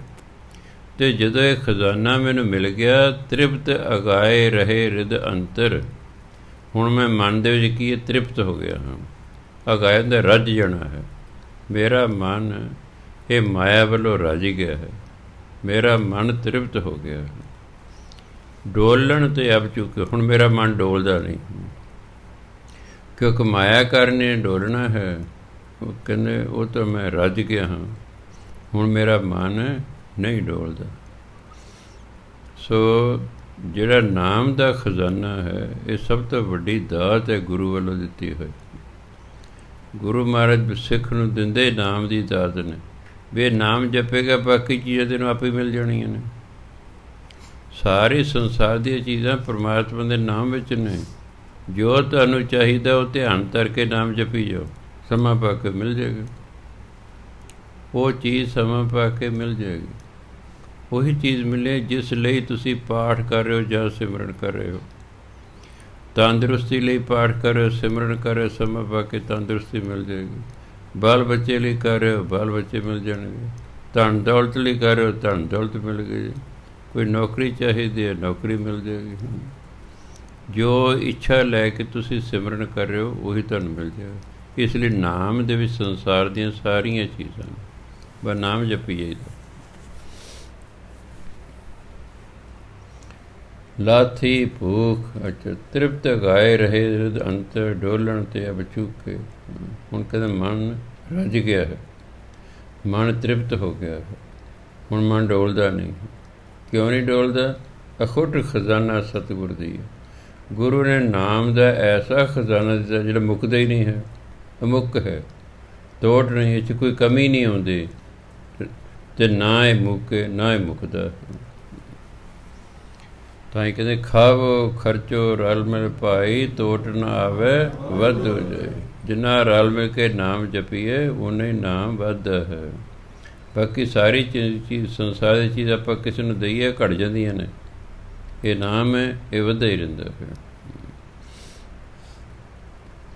ਅਚਰਜ ਏਕ ਸੁਨੋ ਰੇ ਭਾਈ, ਗੁਰ ਐਸੀ ਬੂਝ ਬੁਝਾਈ। ਬੂਝ ਬੁਝਾਈ ਸੋਝੀ ਦਿੱਤੀ, ਗੁਰੂ ਨੇ ਮੈਨੂੰ ਐਸੀ ਸੋਝੀ ਦਿੱਤੀ ਹੈ। ਇੱਕ ਅਚਰਜ ਗੱਲ ਹੋ ਗਈ। ਕਹਿੰਦੇ ਸੁਣੋ, ਲਾਹੇ ਪਰਦਾ ਠਾਕੁਰ ਜੋ ਭੇਟਿਆ। ਗੁਰੂ ਨੇ ਕੀਤਾ, ਮੈਂ ਮਾਇਆ ਦਾ ਪਰਦਾ ਲਾਤਾ, ਫਿਰ ਮੈਨੂੰ ਪ੍ਰਮਾਤਮਾ ਮਿਲ ਪਿਆ। ਗੁਰਬਾਣੀ ਕਹਿੰਦੀ ਸਾਡੇ ਅੰਦਰ ਹਉਮੈ ਦਾ ਮਾਇਆ ਦਾ ਪਰਦਾ ਹੈ। ਉਹ ਪਰਦੇ ਦੇ ਪਰਲੇ ਪਾਸੇ ਪ੍ਰਮਾਤਮਾ ਬੈਠੇ, ਉਰਲੇ ਪਾਸੇ ਅਸੀਂ ਬੈਠੇ ਹਾਂ। ਗੁਰੂ ਮਹਾਰਾਜ ਪਰਦੇ ਨੂੰ ਹਟਾ ਦਿੰਦੇ ਨੇ, ਆਮੋ ਸਾਹਮਣੇ ਦਰਸ਼ਨ ਹੋ ਜਾਂਦੇ ਨੇ। ਬਸ ਲਾਹੇ ਪਰਦਾ ਠਾਕੁਰ ਜੋ ਭੇਟਿਓ। ਪਰਦਾ ਲਾ ਕੇ ਜਦੋਂ ਪ੍ਰਮਾਤਮਾ ਨੂੰ ਮਿਲਿਆ ਤਾਂ ਬਿਸਰੀ ਤਾਤ ਪਰਾਈ। ਤਾਤ ਹੁੰਦੇ ਬੇਗਾਨੀ, ਈਰਖਾ ਪਰਾਈ। ਤਾਤ ਦੀ ਈਰਖਾ, ਤਾਂ ਬੇਗਾਨੀ ਈਰਖਾ ਖਤਮ ਹੋ ਗਈ। ਲੋਕ ਬਹੁਤ ਈਰਖਾਲੂ ਨੇ। ਤੁਸੀਂ ਚੱਜ ਦੀ ਰੋਟੀ ਖਾ ਰਹੇ ਹੋ, ਲੋਕਾਂ ਨੂੰ ਤਕਲੀਫ ਹੁੰਦੀ ਵੀ ਕਿਉਂ ਰੋਟੀ ਖਾ ਰਿਹਾ, ਇਹਦੇ ਕੋਲ ਕਾਰ ਕਿਉਂ ਹੈ, ਇਹਦੇ ਧੀ ਪੁੱਤ ਕਿਉਂ ਹੈ, ਈਰਖਾ ਕਰਦੇ। ਮੈਨੂੰ ਕਹਿੰਦੇ ਤਾਤ। ਬੇਗਾਨਿਆਂ ਦੇ ਨਾਲ ਜਿਹੜੀ ਈਰਖਾ ਹੈ ਉਹ ਫਿਰ ਭੁੱਲ ਜਾਂਦੀ ਹੈ ਕਿ ਉਹ ਪਰਮਾਤਮਾ ਮਿਲ ਪਿਆ ਹੈ। ਸਾਰੇ ਫਿਰ ਆਪਣੇ ਹੀ ਲੱਗਦੇ, ਕੋਈ ਬੇਗਾਨਾ ਲੱਗਦਾ ਹੀ ਨਹੀਂ ਹੈ। ਈਰਖਾ ਕਰ ਕਰਕੇ ਆਪਣੇ ਖੂਨ ਸੁਕਾਉਣਾ ਹੁੰਦਾ। ਅੱਜ ਜਿਹਨੇ ਟੂਣੇ ਟਾਣੇ ਕਰਦੇ ਸਭ ਈਰਖਾਲੂ ਲੋਕ ਹੁੰਦੇ ਨੇ, ਵੀ ਅਗਲੇ ਦਾ ਨੁਕਸਾਨ ਹੋ ਜਾਏ, ਮੇਰਾ ਫਾਇਦਾ ਹੋ ਜਾਏ। ਜਿਹੜੇ ਚੰਗੇ ਲੋਕ ਨੇ ਉਹ ਕਹਿੰਦੇ ਦੂਜੇ ਦਾ ਭਲਾ ਹੋਵੇ, ਸਾਡਾ ਵੀ ਭਲਾ ਹੋਵੇ। ਭੈੜੇ ਲੋਕ ਕਹਿੰਦੇ ਸਾਡਾ ਭਲਾ ਹੋਵੇ, ਦੂਜੇ ਦਾ ਭਾਵੇਂ ਨੁਕਸਾਨ ਹੋ ਜਾਏ। ਸੋ ਜਿਹੜੀ ਤਾਤ ਪਰਾਈ ਸੀ, ਪਰਾਈ ਈਰਖਾ ਸੀ, ਇਹ ਵਿਸਰ ਗਈ, ਭੁੱਲ ਗਈ। ਕਹਿਓ ਨਾ ਜਾਈ ਇਹ ਅਚੰਭੋ, ਸੋ ਜਾਣੈ ਜਿਣ ਚਾਖਿਆ। ਇਹ ਨਾਮ ਰੂਪੀ ਅਚੰਭਾ ਉਹੀ ਉਸੇ ਨੂੰ ਹੀ ਪਤਾ ਹੈ ਜਿਹਨੇ ਨਾਮ ਨੂੰ ਚੱਖ ਕੇ ਵੇਖੇ, ਜਿਹਨੇ ਨਾਮ ਜਪ ਕੇ ਇਹਦੇ ਲਾਭ ਵੇਖੇ ਨੇ ਨਾ, ਉਹਦੇ ਲਈ ਉਹੀ ਇਸ ਅਚੰਭੇ ਨੂੰ ਜਾਣ ਸਕਦਾ ਹੈ। ਕਹੋ ਨਾਨਕ ਸੱਚ ਭੈ ਬਿਗਾਸਾ, ਗੁਰ ਨਿਧਾਨ ਹਿਰਦੈ ਲੈ ਰੱਖਿਆ। ਗੁਰੂ ਨੇ ਨਾਮ ਦਾ ਖਜ਼ਾਨਾ ਸਾਡੇ ਹਿਰਦੇ ਵਿੱਚ ਰੱਖ ਦਿੱਤਾ ਹੈ। ਹੁਣ ਕੀ ਹੋਇਆ? ਕਹੋ ਨਾਨਕ ਸੱਚ ਭੈ ਬਿਗਾਸਾ। ਇਸ ਸੱਚ ਦੇ ਕਾਰਨ ਹੁਣ ਸਾਡਾ ਮਨ ਖਿੜ ਉੱਠਿਆ ਹੈ। ਸਾਡੇ ਮਨ 'ਚ ਗਿਆਨ ਦਾ ਚਾਨਣ ਹੋ ਗਿਆ, ਸਾਡਾ ਮਨ ਵਿਗਾਸ ਗਿਆ, ਖਿੜ ਉੱਠਿਆ ਹੈ, ਕਿਉਂਕਿ ਅੰਦਰ ਨਾਮ ਧਨ ਹੈ। ਨਾਮ ਧਨ ਮਨੁੱਖ ਨੂੰ ਚੜ੍ਹਦੀਆਂ ਕਲਾਂ 'ਚ ਰੱਖਦਾ। ਜਿਵੇਂ ਸੰਸਾਰੀ ਧਨ ਹੈ, ਇਹ ਵੀ ਤੁਹਾਨੂੰ ਚੜ੍ਹਦੀਆਂ ਕਲਾਂ 'ਚ ਰੱਖਦਾ। ਤਾਂ ਹੀ ਗੁਰੂ ਨਾਨਕ ਦੀ ਇੱਛਾ ਸੀ ਕਿ ਮੇਰੇ ਸਿੱਖ ਕੋਲ ਸੰਸਾਰੀ ਧਨ ਵੀ ਹੋਵੇ ਅਤੇ ਨਾਮ ਧਨ ਵੀ ਹੋਵੇ। ਹੁਣ ਜਿਹੜਾ ਸਿੱਖ ਹੈ ਉਹ ਸੰਸਾਰੀ ਧਨ ਕਮਾਉਣ 'ਤੇ ਲੱਗਾ ਹੋਇਆ ਹੈ, ਨਾਮ ਧਨ ਵਾਲੇ ਦਾ ਧਿਆਨ ਹੀ ਨਹੀਂ ਜਾਂਦਾ ਹੈ। ਇਸ ਕਰਕੇ ਸਾਰਾ ਕੁਝ ਹੋਣ ਦੇ ਬਾਵਜੂਦ ਵੀ ਸਿੱਖ ਦੁਖੀ ਹੈ। ਇਹਨੂੰ ਸਮਝ ਹੀ ਨਹੀਂ ਆਉਂਦੀ। ਇਹਨੂੰ ਸਮਝ ਨਹੀਂ ਆਉਂਦੀ ਕਿ ਮੈਂ ਦੁਖੀ ਕਿਉਂ ਹਾਂ। ਦੇਖੋ ਜਾਇਦਾਦ ਵੀ ਹੈ, ਘਰ ਘਾਟ ਵੀ ਹੈ, ਆਵਾਜਾਈ ਦੇ ਸਾਧਨ ਵੀ ਹਨ, ਧੀ ਪੁੱਤ ਵੀ ਹੈ, ਨੌਕਰੀ ਪੇਸ਼ਾ ਵੀ ਹੈ, ਸਭ ਕੁਝ ਹੈ, ਫਿਰ ਦੁਖੀ ਹੈ। ਇਹਨੂੰ ਸਮਝ ਨਹੀਂ ਆਉਂਦੀ ਮੈਂ ਦੁਖੀ ਕਿਉਂ ਹਾਂ। ਵੀ ਤੇਰੇ ਕੋਲ ਸੰਸਾਰਕ ਚੀਜ਼ਾਂ ਤਾਂ ਹੈਗੀਆਂ, ਤੇਰੇ ਕੋਲ ਨਾਮ ਧਨ ਨਹੀਂ ਹੈ, ਤੂੰ ਅਧੂਰਾ ਹੈ। ਅਤੇ ਅਧੂਰਾ ਹਮੇਸ਼ਾ ਦੁਖੀ ਰਹਿੰਦਾ। ਪੂਰਾ ਉਹੀ ਹੁੰਦਾ ਜਿਹਦੇ ਕੋਲ ਸੰਸਾਰਕ ਧਨ ਵੀ ਹੋਵੇ ਅਤੇ ਨਾਮ ਧਨ ਵੀ ਹੋਵੇ। ਜੇ ਸਾਡੇ ਕੋਲ ਦੋਨੋਂ ਧਨ ਹੋਣਗੇ ਅਸੀਂ ਸੁਖੀ ਹੋ ਜਾਵਾਂਗੇ, ਸਾਡੀ ਲਾਈਫ ਬੈਲੈਂਸ ਹੋ ਜਾਏਗੀ। ਕਿਉਂਕਿ ਇੱਕ ਸਾਡਾ ਸਰੀਰ ਹੈ, ਇੱਕ ਸਾਡਾ ਮਨ ਹੈ। ਅਸੀਂ ਸਾਰਾ ਖਿਆਲ ਸਰੀਰ ਦਾ ਰੱਖਦੇ ਹਾਂ। ਸਰੀਰ ਨੂੰ ਵਧੀਆ ਖਾਣ ਪੀਣ ਨੂੰ ਦਿੰਦੇ ਹਾਂ, ਵਧੀਆ ਪਹਿਨਣ ਨੂੰ ਦਿੰਦੇ ਹਾਂ, ਸਾਰੀਆਂ ਸੁੱਖ ਸਹੂਲਤਾਂ ਦਿੰਦੇ ਹਾਂ। ਮਨ ਦਾ ਅਸੀਂ ਖਿਆਲ ਹੀ ਨਹੀਂ ਕਰਦੇ, ਉਹਦੀ ਖੁਰਾਕ ਦਾ ਸਾਨੂੰ ਪਤਾ ਹੀ ਨਹੀਂ। ਸਰੀਰ ਦੀ ਖੁਰਾਕ ਦਾ ਪਤਾ, ਮਨ ਦੀ ਖੁਰਾਕ ਦਾ ਪਤਾ ਹੀ ਨਹੀਂ। ਮਨ ਭੁੱਖਾ ਹੈ, ਉਹ ਭੁੱਖਾ ਹੋਣ ਕਰਕੇ ਉਹ ਸਾਨੂੰ ਦੁਖੀ ਕਰੀ ਰੱਖਦਾ ਹੈ। ਤੁਹਾਡਾ ਬੱਚਾ ਭੁੱਖਾ ਹੈ, ਉਹਨੇ ਰਿੜ ਰੀ ਕਰੀ ਜਾਣੀ, ਤੁਸੀਂ ਦੁਖੀ ਹੋ ਜਾਣਾ ਹੈ। ਜਦੋਂ ਤੁਸੀਂ ਉਹਨੂੰ ਕੋਈ ਦੁੱਧ ਦਾ ਪਿਲਾ ਦਿਓਗੇ, ਉਹ ਚੁੱਪ ਕਰਕੇ ਪੈ ਜਾਏਗਾ। ਮਨ ਦੀ ਖੁਰਾਕ ਹੈ ਸਿਮਰਨ। ਜਦੋਂ ਅਸੀਂ ਭਜਨ ਬੰਦਗੀ ਕਰਾਂਗੇ, ਮਨ ਸੰਤੁਸ਼ਟ ਹੋ ਜਾਏਗਾ ਕਿ ਉਹਨੂੰ ਉਹਦੀ ਖੁਰਾਕ ਮਿਲ ਗਈ ਹੈ। ਰੋਟੀ ਪਾਣੀ ਖਾਵਾਂਗੇ, ਸਰੀਰ ਸੰਤੁਸ਼ਟ ਹੋ ਜਾਏਗਾ। ਜਦੋਂ ਸਰੀਰ ਅਤੇ ਮਨ ਦੋਨੋਂ ਸੁਖੀ ਹੋਣ ਤਾਂ ਅਸੀਂ ਪੂਰੇ ਤੌਰ 'ਤੇ ਸੁਖੀ ਹਾਂ। ਪਰ ਸਾਨੂੰ ਇਸ ਗੱਲ ਦਾ ਗਿਆਨ ਨਹੀਂ। ਅਸੀਂ ਸਰੀਰ ਨੂੰ ਸੁਖੀ ਕਰਨ 'ਤੇ ਲੱਗੇ ਰਹਿ, ਮਨ ਦਾ ਅਸੀਂ ਖਿਆਲ ਹੀ ਨਹੀਂ ਕਰਦੇ। ਫਿਰ ਜਿਵੇਂ ਤੁਹਾਡੇ 2 ਪੁੱਤਰ ਹੋਣ, ਇੱਕ ਦਾ ਤੁਸੀਂ ਜ਼ਿਆਦਾ ਖਿਆਲ ਕਰੋ, ਇੱਕ ਦਾ ਤੁਸੀਂ ਬਿਲਕੁਲ ਨਾ ਖਿਆਲ ਕਰੋ, ਫਿਰ ਉਹ ਕੀ ਕਰੇਗਾ? ਤੁਹਾਡੇ ਵਿਰੁੱਧ ਬਗਾਵਤ ਕਰ ਦੇਗਾ, ਤੁਹਾਡੇ ਵਿਰੁੱਧ ਝੰਡਾ ਚੱਕ ਲਏਗਾ, ਤੁਹਾਨੂੰ ਮਾਰਨ ਤੱਕ ਆਵੇਗਾ, ਤੁਹਾਨੂੰ ਦੁਖੀ ਕਰੇਗਾ। ਐਂ ਹੀ ਸਾਡਾ ਮਨ ਹੈ। ਉਹ ਕਹਿੰਦਾ ਤੁਸੀਂ ਸਾਰਾ ਖਿਆਲ ਸਰੀਰ ਦਾ ਰੱਖਦੇ ਹੋ, ਮੇਰਾ ਖਿਆਲ ਹੀ ਨਹੀਂ ਰੱਖਦੇ, ਮੇਰੀ ਖੁਰਾਕ ਮੈਨੂੰ ਦਿੰਦੇ ਨਹੀਂ। ਜਦੋਂ ਅਸੀਂ ਸਿਮਰਨ ਕਰਦੇ ਹਾਂ, ਮਨ ਫਿਰ ਰੱਜ ਜਾਂਦਾ। ਸਰੀਰ ਰੋਟੀ ਪਾਣੀ ਨਾਲ ਰੱਜ ਗਿਆ, ਮਨ ਸਿਮਰਨ ਨਾਲ ਰੱਜ ਗਿਆ, ਦੋਨੋਂ ਰੱਜ ਕੇ ਆਰਾਮ ਕਰਦੇ ਨੇ, ਅਸੀਂ ਸੁਖੀ ਹੋ ਜਾਂਦੇ। ਬਸ ਆਹ ਗੱਲ ਹੈ। ਗੌੜੀ ਮਾਲਾ ਮਹੱਲਾ ਪੰਜਵਾਂ। ਉਬਰਤ ਰਾਜਾ ਰਾਮ ਕੀ ਸ਼ਰਣੀ, ਸਰਬ ਲੋਕ ਮਾਇਆ ਕੇ ਮੰਡਲ, ਗਿਰ ਗਿਰ ਪਰਤੇ ਧਰਨੀ। ਉਬਰਤ ਹੁੰਦਾ ਬਚ ਜਾਣਾ। ਰਾਜਾ ਰਾਮ ਪਰਮਾਤਮਾ ਕੀ ਸ਼ਰਨ, ਜਿਹੜਾ ਪਰਮਾਤਮਾ ਦੀ ਸ਼ਰਨ 'ਚ ਆ ਜਾਂਦਾ ਹੈ, ਉਹ ਮਾਇਆ ਦੇ ਪ੍ਰਭਾਵ ਤੋਂ ਬਚ ਜਾਂਦਾ ਹੈ। ਕਿਉਂਕਿ ਜਿਸ 'ਤੇ ਮਾਇਆ ਦਾ ਪ੍ਰਭਾਵ ਹੈ, ਉਹੀ ਚੋਰੀਆਂ ਕਰਦਾ, ਉਹੀ ਡਾਕੇ ਮਾਰਦਾ, ਉਹੀ ਠੱਗੀਆਂ ਕਰਦਾ, ਉਹੀ ਮਿਲਾਵਟਾਂ ਕਰਦਾ, ਉਹੀ ਧੋਖਾਧੜੀ ਕਰਦਾ, ਉਹੀ ਰਿਸ਼ਵਤ ਲੈਂਦਾ, ਉਹੀ ਤੁਹਾਡੇ ਦੇ ਪੈਸੇ ਉਧਾਰ ਲੈ ਕੇ ਮਗਰ ਮੁੱਕਰ ਜਾਂਦਾ। ਪਹਿਲਾਂ ਕਹਿੰਦਾ ਅੱਜ ਦਿਨਾਂ, ਕੱਲ੍ਹ ਦਿਨਾਂ, ਕਈ ਸਾਲ ਲੰਘਾਉਂਦਾ ਹੈ, ਫਿਰ ਮਗਰ ਕਹਿੰਦਾ ਜਾ ਮੈਂ ਨਹੀਂ ਦਿੰਦਾ, ਜੋ ਕਰਨਾ ਕਰ ਲੈ। ਤੁਹਾਡੇ ਪੈਸੇ ਵੀ ਗਏ, ਨਾਲੇ ਦੋਸਤੀ ਰਿਸ਼ਤੇਦਾਰੀ ਵੀ ਗਈ। ਇਸ ਲਈ ਪੈਸਾ ਨਹੀਂ ਕਿਸੇ ਨੂੰ ਉਧਾਰ ਦੇਈਦਾ। ਜੇ ਉਧਾਰ ਦਿੰਦਾ ਇਸ ਲਈ ਮੈਂ ਤੈਨੂੰ ਦਾਨ ਕਰਤਾ, ਮੋੜਦਾ ਤਾਂ ਵੀ ਠੀਕ ਹੈ, ਨਾ ਮੋੜਿਆ ਤਾਂ ਵੀ ਠੀਕ। ਜੇ ਤੁਸੀਂ ਉਧਾਰ ਦਿਓਗੇ ਅਤੇ ਉਹਨੇ ਤੁਹਾਨੂੰ ਨਾ ਮੋੜਿਆ, ਤੁਸੀਂ ਦੁਖੀ ਹੁੰਦੇ ਰਹੋਗੇ। ਤੁਸੀਂ ਕੀ ਖੱਟਿਆ? ਕਿਸੇ ਦਾ ਭਲਾ ਕਰਕੇ ਤੁਸੀਂ ਦੁਖੀ ਹੋ ਗਏ, ਤੁਸੀਂ ਕੀ ਖੱਟਿਆ? ਦਫਾ ਹੋਵੇ ਅਗਲਾ। ਠੇਕਾ ਲੈ ਰੱਖਿਆ ਸੀ ਕਿਸੇ ਦਾ। ਇੱਕ ਬੰਦਾ ਕਹਿੰਦਾ ਮੈਂ ਆਪਣੀ ਕੁੜੀ ਦਾ ਜਾਂ ਮੁੰਡੇ ਦਾ ਵਿਆਹ ਕਰਨਾ, ਯਾਰ ਮੈਨੂੰ ਕੁਛ ਦੇਈਂ। ਫਿਰ ਤੇਰੀ ਕੁੜੀ ਹੈ, ਵਿਆਹ ਤੂੰ ਕਰਨਾ, ਕਰ ਲੈ ਜਿਹੋ ਜਿਹਾ ਤਾਂ ਹੁੰਦਾ। ਮੈਂ ਠੇਕਾ ਲੈ ਕੇ ਤੇਰੇ ਜਵਾਕਾਂ ਦਾ। ਇਸ ਲਈ ਬਹੁਤਾ ਨਹੀਂ। ਫਿਰ ਮਗਰੋਂ ਮੈਂ ਦੇਖਿਆ ਮੇਰੇ ਕੋਲ ਫਿਰ ਆ ਜਾਣਗੇ ਜੀ, ਉਹ ਬਾਬਾ ਜੀ ਉਹ ਸਾਡੇ ਪੈਸੇ ਨਹੀਂ ਦਿੰਦਾ ਜੀ। ਮੈਂ ਪਹਿਲਾਂ ਬਾਬੇ ਕੋਲ ਆ ਕੇ ਪੁੱਛ ਲੈਣਾ ਸੀ ਜੀ, ਮੈਂ ਫਲਾਣੇ ਪੈਸੇ ਦੇ ਦਾਂ। ਉਹਦੇ ਤਾਂ ਮੈਨੂੰ ਪੁੱਛਿਆ ਨਹੀਂ, ਹੁਣ ਵਕਤ ਨੂੰ ਫੜੇ ਗਏ, ਹੁਣ ਬਾਬਾ ਯਾਦ ਆ ਗਿਆ। ਸਾਨੂੰ ਵੀ ਰੱਬ ਉਦੋਂ ਹੀ ਯਾਦ ਹੈ ਜਦੋਂ ਅਸੀਂ ਵਕਤ ਨੂੰ ਫੜੇ ਜਾਂਦੇ।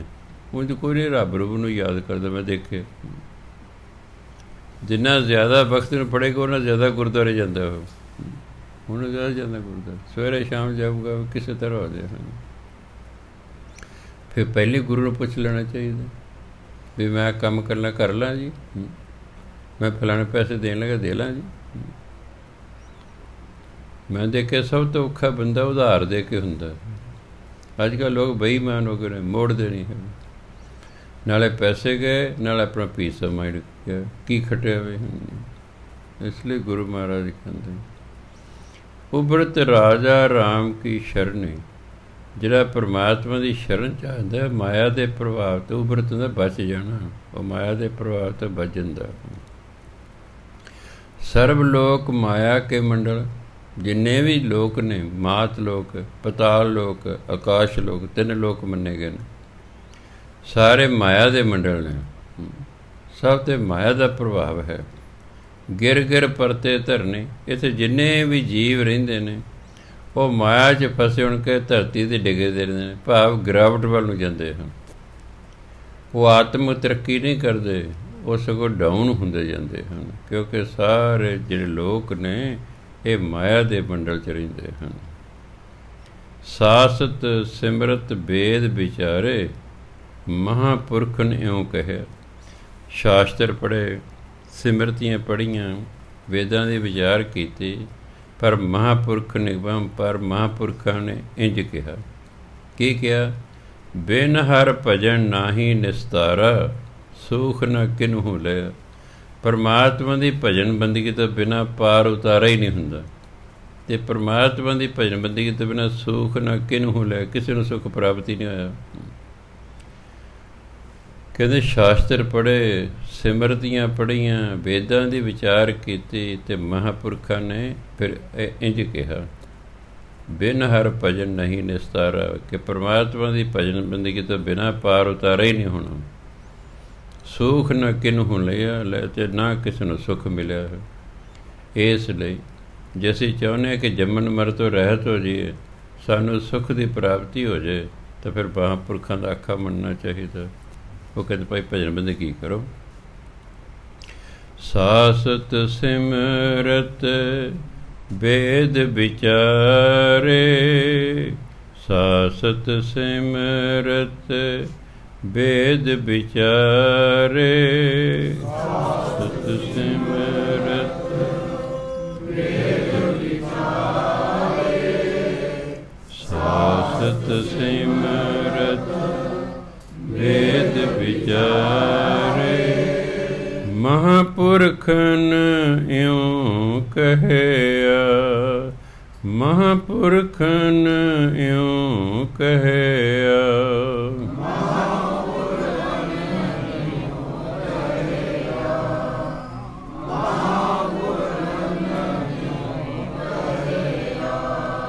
ਬਿਨ ਹਰਿ ਭਜਨ ਨਾਹੀ ਨਿਸਤਾਰਾ, ਬਿਨ ਹਰਿ ਭਜਨ ਨਾਹੀ ਨਿਸਤਾਰਾ, ਬਿਨ ਹਰਿ ਭਜਨ ਨਾਹੀ ਨਿਸਤਾਰਾ,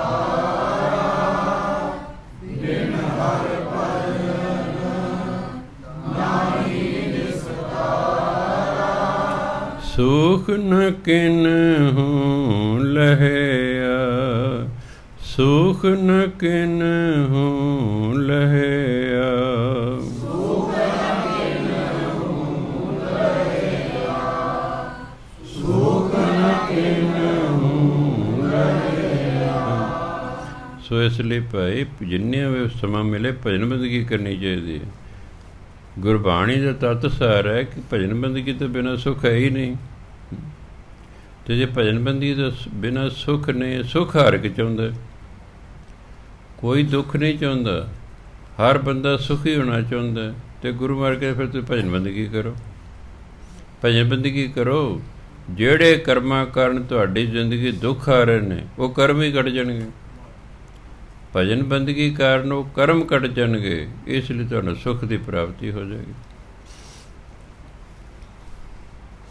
ਤੀਨ ਭਵਨ ਕੀ ਲਖਮੀ ਜੋਰੀ, ਬੂਝਤ ਨਾਹੀ ਲਹਿਰੇ, ਬਿਨ ਹਰ ਭਗਤ ਕਹਾ ਥਿਤ ਭਾਵੈ, ਫਿਰ ਤੋ ਪਹਿਰੇ ਪਹਿਰੇ। ਤੀਨ ਭਵਨ ਕੀ ਲਖਮੀ ਜੋਰੀ, ਤਿੰਨ ਭਵਨ, ਮਾਤ ਲੋਕ, ਪਤਾਲ ਲੋਕ, ਆਕਾਸ਼ ਲੋਕ, ਲਖਮੀ ਲక్ష్ਮੀ ਮਾਇਆ। ਤਿੰਨਾਂ ਲੋਕਾਂ ਦੇ, ਤਿੰਨਾਂ ਭਵਨਾਂ ਦੀ ਮਾਇਆ ਜੋਰੀ, ਜੋਰੀ ਮੈਂ ਜੋੜ ਲਈ, ਇਕੱਠੀ ਕਰ ਲਈ। ਬੂਝਤ ਨਾਹੀ ਲਹਿਰੇ, ਪਰ ਮਾਇਆ ਦੀਆਂ ਲਹਿਰਾਂ ਅਜੇ ਵੀ ਨਹੀਂ ਬੁੱਝ ਰਹੀਆਂ, ਮਾਇਆ ਦੀ ਲਹਿਰਾਂ ਅਜੇ ਵੀ ਨਹੀਂ ਖਤਮ ਹੋ ਰਹੀਆਂ। ਤਿੰਨਾਂ ਭਵਨਾਂ ਦਾ ਧਨ ਇਕੱਠਾ ਕਰ ਲਿਆ ਹੈ। ਭਾਵ ਮਨ 'ਚ ਅਜੇ ਵੀ ਖਿਆਲ ਆ ਰਿਹਾ ਹੋਰ ਮਾਇਆ ਹੋਵੇ, ਹੋਰ ਮਾਇਆ ਹੋਵੇ। ਬਿਨ ਹਰ ਭਗਤ ਕਹਾ ਥਿਤ ਪਾਵੇ, ਕਹਾ ਮੈਨੇ ਕਿਸ ਤਰ੍ਹਾਂ, ਕਹਾਂ ਹੁੰਦਾ ਕਿੱਥੇ, ਕਹਾ ਹੁੰਦਾ ਕਿਸ ਤਰ੍ਹਾਂ।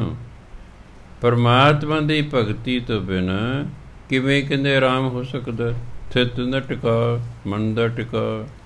ਪਰਮਾਤਮਾ ਦੀ ਭਗਤੀ ਤੋਂ ਬਿਨਾਂ ਮਨ ਨੂੰ ਕਿਵੇਂ ਟਿਕਾ ਹੋ ਸਕਦਾ। ਫਿਰ ਤੋਂ ਪਹਿਰੇ ਪਹਿਰੇ, ਪਹਿਰੇ ਪਹਿਰੇ ਹਰ ਵਕਤ, ਇਹ ਹਰ ਵਕਤ ਭਟਕਦਾ ਰਹਿੰਦਾ ਹੈ, ਮਨ ਹਰ ਵਕਤ ਭਟਕਦਾ ਰਹਿੰਦਾ ਹੈ। ਇਹ ਪਰਮਾਤਮਾ ਦੀ ਭਗਤੀ ਤੋਂ ਬਿਨਾਂ ਨੂੰ ਆਰਾਮ ਮਿਲਦਾ ਹੀ ਨਹੀਂ ਹੈ। ਅਤੇ ਜੇ ਮਨ ਭਟਕ ਰਿਹਾ ਤਾਂ ਅਸੀਂ ਅਸ਼ਾਂਤ ਹਾਂ।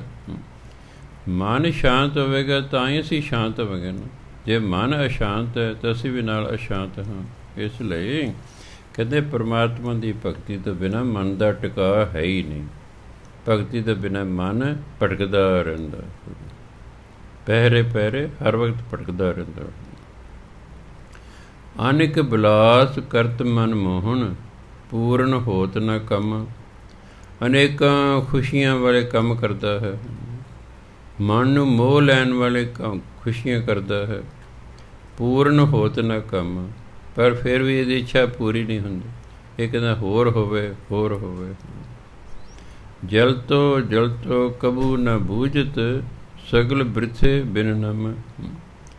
ਇਹਦਾ ਮਨ ਸੜ ਰਿਹਾ ਹੈ, ਮਨ ਨੂੰ ਸ਼ਾਂਤੀ ਮਿਲ ਨਹੀਂ ਰਹੀ।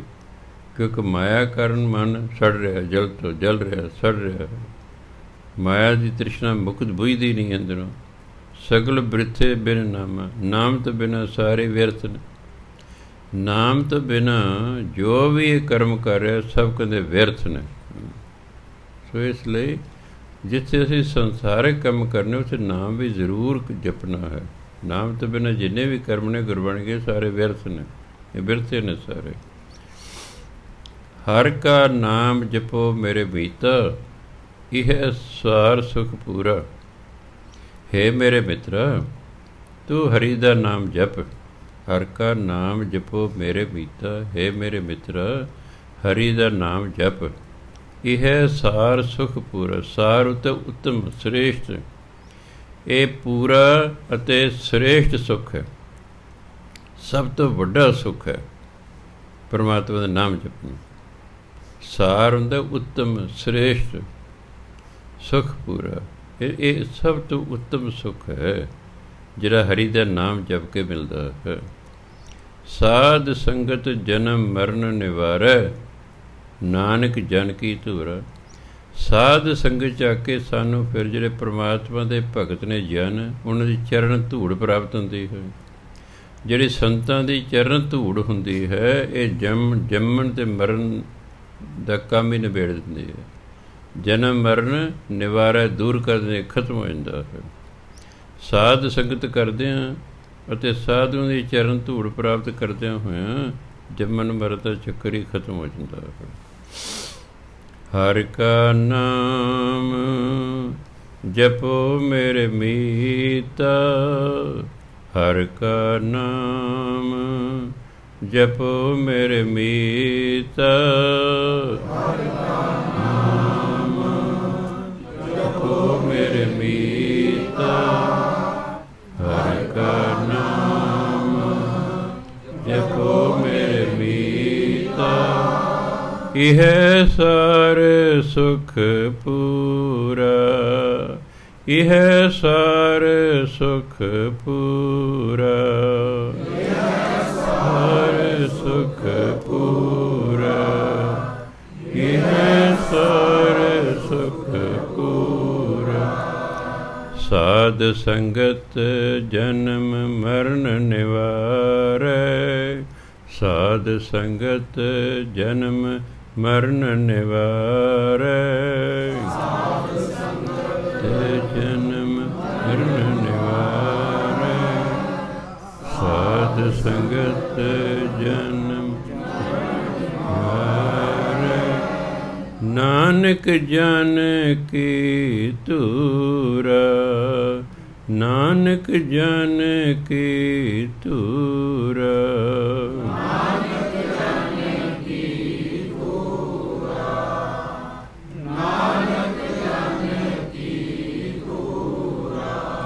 ਇਸ ਲਈ ਕਹਿੰਦੇ ਹਰ ਕਾ ਨਾਮ ਜਪੇ ਮੇਰੇ ਮਿੱਤਰ। ਹੇ ਮੇਰੇ ਮਿੱਤਰੋ, ਹਰੀ ਦਾ ਨਾਮ ਜਪੋ। ਇਹ ਸਾਰ ਸੁਖ, ਇਹ ਪੂਰਨ ਸੁਖ ਦੇਣ ਵਾਲਾ ਹੈ, ਇਹ ਉੱਤਮ ਸੁਖ ਦੇਣ ਵਾਲਾ। ਸੁੱਖ ਦੇ ਕਈ ਪ੍ਰਕਾਰ ਦੇ ਨੇ, ਕਿ ਸਭ ਤੋਂ ਵਧੀਆ ਜਿਹੜਾ ਸੁੱਖ ਹੈ ਉਹ ਨਾਮ ਜਪ ਕੇ ਮਿਲਦਾ। ਫਿਰ ਨਾਮ ਜਪਦਾ ਬੰਦਾ ਤਾਂ ਸਤਸੰਗ 'ਚ ਆਉਂਦਾ ਹੈ। ਜਦੋਂ ਸਤਸੰਗ 'ਚ ਆਉਂਦਾ ਤਾਂ ਸਾਧੂ ਦੀ ਚਰਨ ਧੂੜ ਦਾ ਮਤਲਬ ਹੈ ਨਿਮਰਤਾ ਸਹਿਤ ਸੰਤਾਂ ਦੀ ਸੰਗਤ ਕਰਦਾ ਹੈ। ਜਦੋਂ ਨਿਮਰਤਾ ਸਹਿਤ ਸੰਤਾਂ ਦੀ ਸੰਗਤ ਕਰਦਾ, ਜੰਮਣ ਮਰਨ ਦਾ ਚੱਕਰ ਹੀ ਖਤਮ ਹੋ ਜਾਂਦਾ ਹੈ। ਨਾਲੇ ਜੰਮਣ ਮਰਨ ਤੋਂ ਰਹਿਤ ਹੋ ਗਿਆ, ਨਾਲੇ ਸੁਖੀ ਹੋ ਗਿਆ ਹੈ। ਇਸ ਲਈ ਭਾਈ ਜਿੰਨਾ ਵੀ ਸਮਾਂ ਮਿਲੇ ਪਰਮਾਤਮਾ ਦਾ ਨਾਮ ਜਪਣਾ ਹੈ, ਇਹ ਜੀਵਨ ਸਫਲਾ ਕਰਨਾ ਹੈ। ਅਸੀਂ ਆਈ ਇਸੇ ਕੰਮ ਲਈ ਹਾਂ। ਪਈ ਪ੍ਰਾਪਤ ਮਾਨੁਖ ਦੇਹਰੀਆ, ਗੋਬਿੰਦ ਮਿਲਣ ਕੀ ਇਹ ਤੇਰੀ ਬਰੀਆ। ਇਹ ਵਾਰੀ ਹੈ ਪਰਮਾਤਮਾ ਮਿਲਣ। ਉਹ ਮਿਲੇਗੀ ਕਿਵੇਂ? ਪਰਮਾਤਮਾ ਮਿਲੇਗਾ ਕਿਵੇਂ? ਅਵਰ ਕਾਜ ਤੇਰੇ ਕਿਤੇ ਨਾ ਕਾਮ, ਮਿਲ ਸਾਧ ਸੰਗਤ ਭਜ ਕੇਵਲ। ਸਤ ਸੰਗਤ ਚ ਆ ਕੇ ਕਹਿੰਦੇ ਨਾਮ ਜਪ, ਫਿਰ ਇਸ ਤਰ੍ਹਾਂ ਸਮਾਂ ਪਾ ਕੇ ਤੈਨੂੰ ਪਰਮਾਤਮਾ ਮਿਲ ਜਾਏਗਾ। ਇਸੇ ਕੰਮ ਲਈ ਅਸੀਂ ਆਏ ਹਾਂ। ਜਾ ਕੋ ਆਏ ਸੋਈ ਬਿਹਾਜ। ਜਿਸ ਕੰਮ ਲਈ ਅਸੀਂ ਆਏ ਹਾਂ ਉਹੀ ਕੰਮ ਕਰਨਾ ਚਾਹੀਦਾ। ਜਿਹੜਾ ਧਨ ਇਕੱਠਾ ਕਰਨਾ ਹੈ ਉਹੀ ਧਨ ਇਕੱਠਾ ਕਰਨਾ ਚਾਹੀਦਾ ਹੈ। ਸੋ ਮੁੱਖ ਉਦੇਸ਼ ਹੈ ਜਿੱਥੇ ਅਸੀਂ ਸੰਸਾਰਕ ਆਪਣੀਆਂ ਡਿਊਟੀਆਂ ਦੇਣੀਆਂ ਹਨ। ਧਾਰਮਿਕ ਬੰਦੇ ਨੂੰ ਆਪਣੀ ਡਿਊਟੀ ਬੜੇ ਧਿਆਨ ਨਾਲ ਦੇਣੀ ਪੈਂਦੀ ਹੈ। नहीं तो बदनामी होंदी है। ਉਂਝ ਗੁਟਕੇ ਚੱਕੀ ਫਿਰਦੇ ਨੇ ਜੀ, ਉਂਝ ਸਾਤਸੰਗ ਕਰਦੇ ਨੇ ਜੀ, ਉਂਝ ਗੁਰਦੁਆਰੇ ਜਾਂਦੇ ਨੇ ਜੀ, ਆ ਡਿਊਟੀ ਦਿੰਦੇ ਨਹੀਂ ਜੀ, ਬਦਨਾਮੀ ਹੁੰਦੀ ਹੈ। ਨਾਮ ਜਪਣ ਵਾਲੇ ਬੰਦੇ ਨੂੰ ਬੜਾ ਸਾਵਧਾਨ ਰਹਿਣਾ ਪੈਂਦਾ ਜ਼ਿੰਦਗੀ 'ਚ, ਵੀ ਕੋਈ ਐਸਾ ਕੰਮ ਨਾ ਹੋ ਜਾਏ ਜਿਸ ਕਾਰਨ ਬਦਨਾਮੀ ਹੋਵੇ। ਅੱਜ ਦਾ ਸਾਧਾਂ ਨੂੰ ਜੇਲ੍ਹ ਹੋਈ ਹੈ, ਉਸ ਦਾ ਕਈਆਂ ਨੂੰ ਖੁਸ਼ੀ ਹੋਵੇ, ਵਿਰੋਧੀਆਂ ਨੂੰ ਹੋਈ ਹੋਵੇ। ਮੈਨੂੰ ਬਹੁਤ ਅਫਸੋਸ ਹੋਇਆ। ਮੈਂ ਜੇ ਬਾਕੀ ਜਿਹੜੇ ਭਜਨ ਬੰਦਗੀ ਕਰਨ ਵਾਲੇ ਉਹਨਾਂ 'ਤੇ ਬੈਡ ਇਫੈਕਟ ਪਏਗਾ। ਅਗਲਾ ਕਹਿੰਦਾ ਤਾਂ ਇਹੋ ਜਿਹੇ ਹੁੰਦੇ ਨੇ, ਅਗਲਾ ਕਹੂਗਾ ਭਜਨ ਬੰਦਗੀ ਕਰਨ ਵਾਲੇ ਤਾਂ ਇਹੋ ਜਿਹੇ ਹੁੰਦੇ ਨੇ, ਸਾਰੇ ਦੀ ਬਦਨਾਮੀ ਹੁੰਦੀ ਹੈ। ਮੈਨੂੰ ਇਸ ਗੱਲ ਦਾ ਅਫਸੋਸ ਹੈ ਵੀ ਇਸ ਨਾਲ ਦੂਜਿਆਂ ਦੀ ਬਦਨਾਮੀ ਹੁੰਦੀ ਹੈ। ਸੋ ਇਸ ਲਈ ਭਜਨ ਬੰਦਗੀ ਕਰਨ ਵਾਲੇ ਨੇ ਬੜਾ ਖਿਆਲ ਰੱਖਣਾ ਪੈਂਦਾ। ਖਾਸ ਕਰ 3-4 ਗੱਲਾਂ ਦਾ ਹਰ ਇਨਸਾਨ ਨੂੰ ਖਿਆਲ ਰੱਖਣਾ ਚਾਹੀਦਾ। ਨੰਬਰ 1, ਉਹਨੇ 10 ਨੂੰ ਦੀ ਕਿਰਤ ਹੋਵੇ। ਦੂਸਰਾ, ਨਾ ਕੋਈ ਨਸ਼ਾ ਕਰਦਾ ਹੋਵੇ, ਨਾ ਵੇਚਦਾ ਹੋਵੇ। ਨੰਬਰ 3, ਚਾਲ ਚੱਲਣ ਉੱਚਾ ਹੋਵੇ। ਨੰਬਰ 4, ਕੌੜਾ ਨਾ ਬੋਲੇ, ਮਿੱਠਾ ਬੋਲੇ। ਕਿਉਂਕਿ ਧਰਮ ਜਿਹੜਾ ਹੈ ਉਹ ਕਹਿੰਦਾ ਕੌੜਾ ਬੋਲ ਨਾ ਜਾਣੈ ਪੂਰਨ ਭਗਵਾਨੈ। ਉਹ ਤਾਂ ਕੌੜਾ ਬੋਲਣ ਨਹੀਂ ਜਾਣਦਾ। ਅਤੇ ਭਗਵਾਨ ਵਾਲੇ ਹੌਲੀ ਹੌਲੀ ਸਾਡੇ 'ਚ ਗੁਣ ਪੈਦਾ ਹੋਣੇ ਚਾਹੀਦੇ ਹਨ। ਅਸੀਂ ਦਿਆਲੂ ਹੋਣੇ ਚਾਹੀਦੇ, ਕਿਰਪਾਲੂ ਹੋਣੇ ਚਾਹੀਦੇ ਹਨ, ਮਿੱਠ ਬੋਲੜੇ ਹੋਣੇ ਚਾਹੀਦੇ ਹਨ। ਇਸ ਕਰਕੇ ਇਹ 3-4 ਗੁਣ ਨੇ ਜਿਹੜੇ ਭਜਨ ਬੰਦਗੀ ਕਰਨ ਵਾਲੇ ਕਿ ਸਾਰੇ ਲੋਕਾਂ 'ਚ ਹੋਣੇ ਚਾਹੀਦੇ ਨੇ, ਜਿੰਨਾ ਸੁਖੀ ਹੋਣਾ। ਬਹੁਤ ਸਾਰੇ ਜੇਲ੍ਹਾਂ 'ਚ ਲੋਕ ਬੈਠੇ ਨੇ ਜਿਨ੍ਹਾਂ ਦੀ ਹਰਾਮ ਦੀ ਕਮਾਈ ਸੀ। ਜੇਲ੍ਹਾਂ 'ਚ ਐਸੇ ਲੋਕ ਬਹੁਤ ਬੈਠੇ ਨੇ ਜਿਹੜੇ ਨਸ਼ੇ ਕਰਦੇ ਜਾਂ ਵੇਚਦੇ ਸਨ। ਜੇਲ੍ਹਾਂ 'ਚ ਐਸੇ ਲੋਕ ਬਹੁਤ ਬੈਠੇ ਨੇ ਜਿਨ੍ਹਾਂ ਦਾ ਚਾਲ ਚੱਲਣ ਚੰਗਾ ਨਹੀਂ ਸੀ। ਬਹੁਤ ਸਾਰੇ ਲੋਕ ਜੇਲ੍ਹਾਂ 'ਚ ਉਹ ਬੈਠੇ ਜਿਹੜੇ ਕੌੜਾ ਬੋਲਦੇ ਸਨ ਅਤੇ ਫਿਰ ਲੜਾਈ ਹੋ ਪਈ ਜੇਲ੍ਹਾਂ 'ਚ ਚਲੇ ਗਏ। ਇਸ ਲਈ 10 ਨੂੰ ਦੀ ਕਿਰਤ ਕਰਨਾ, ਨਸ਼ਿਆਂ ਤੋਂ ਬਚ ਕੇ ਰਹਿਣਾ, ਆਪਣੇ ਚਾਲ ਚੱਲਣ ਉੱਚਾ ਰੱਖਣਾ ਅਤੇ ਮਿੱਠਾ ਬੋਲਣ ਦੀ ਕੋਸ਼ਿਸ਼ ਕਰਨੀ ਹੈ, ਤਾਂ ਜੋ ਅਸੀਂ ਇਹ ਲੋਕ ਸੁਖੀਏ ਪਰ ਲੋਕ ਸਾਡੇ ਹੋ ਸਕਣ। ਸਤਿਕਾਰਯੋਗ ਸਾਧ ਸੰਗਤ ਜੀ, ਵਾਹਿਗੁਰੂ ਜੀ ਕਾ ਖਾਲਸਾ, ਵਾਹਿਗੁਰੂ ਜੀ ਕੀ ਫਤਿਹ।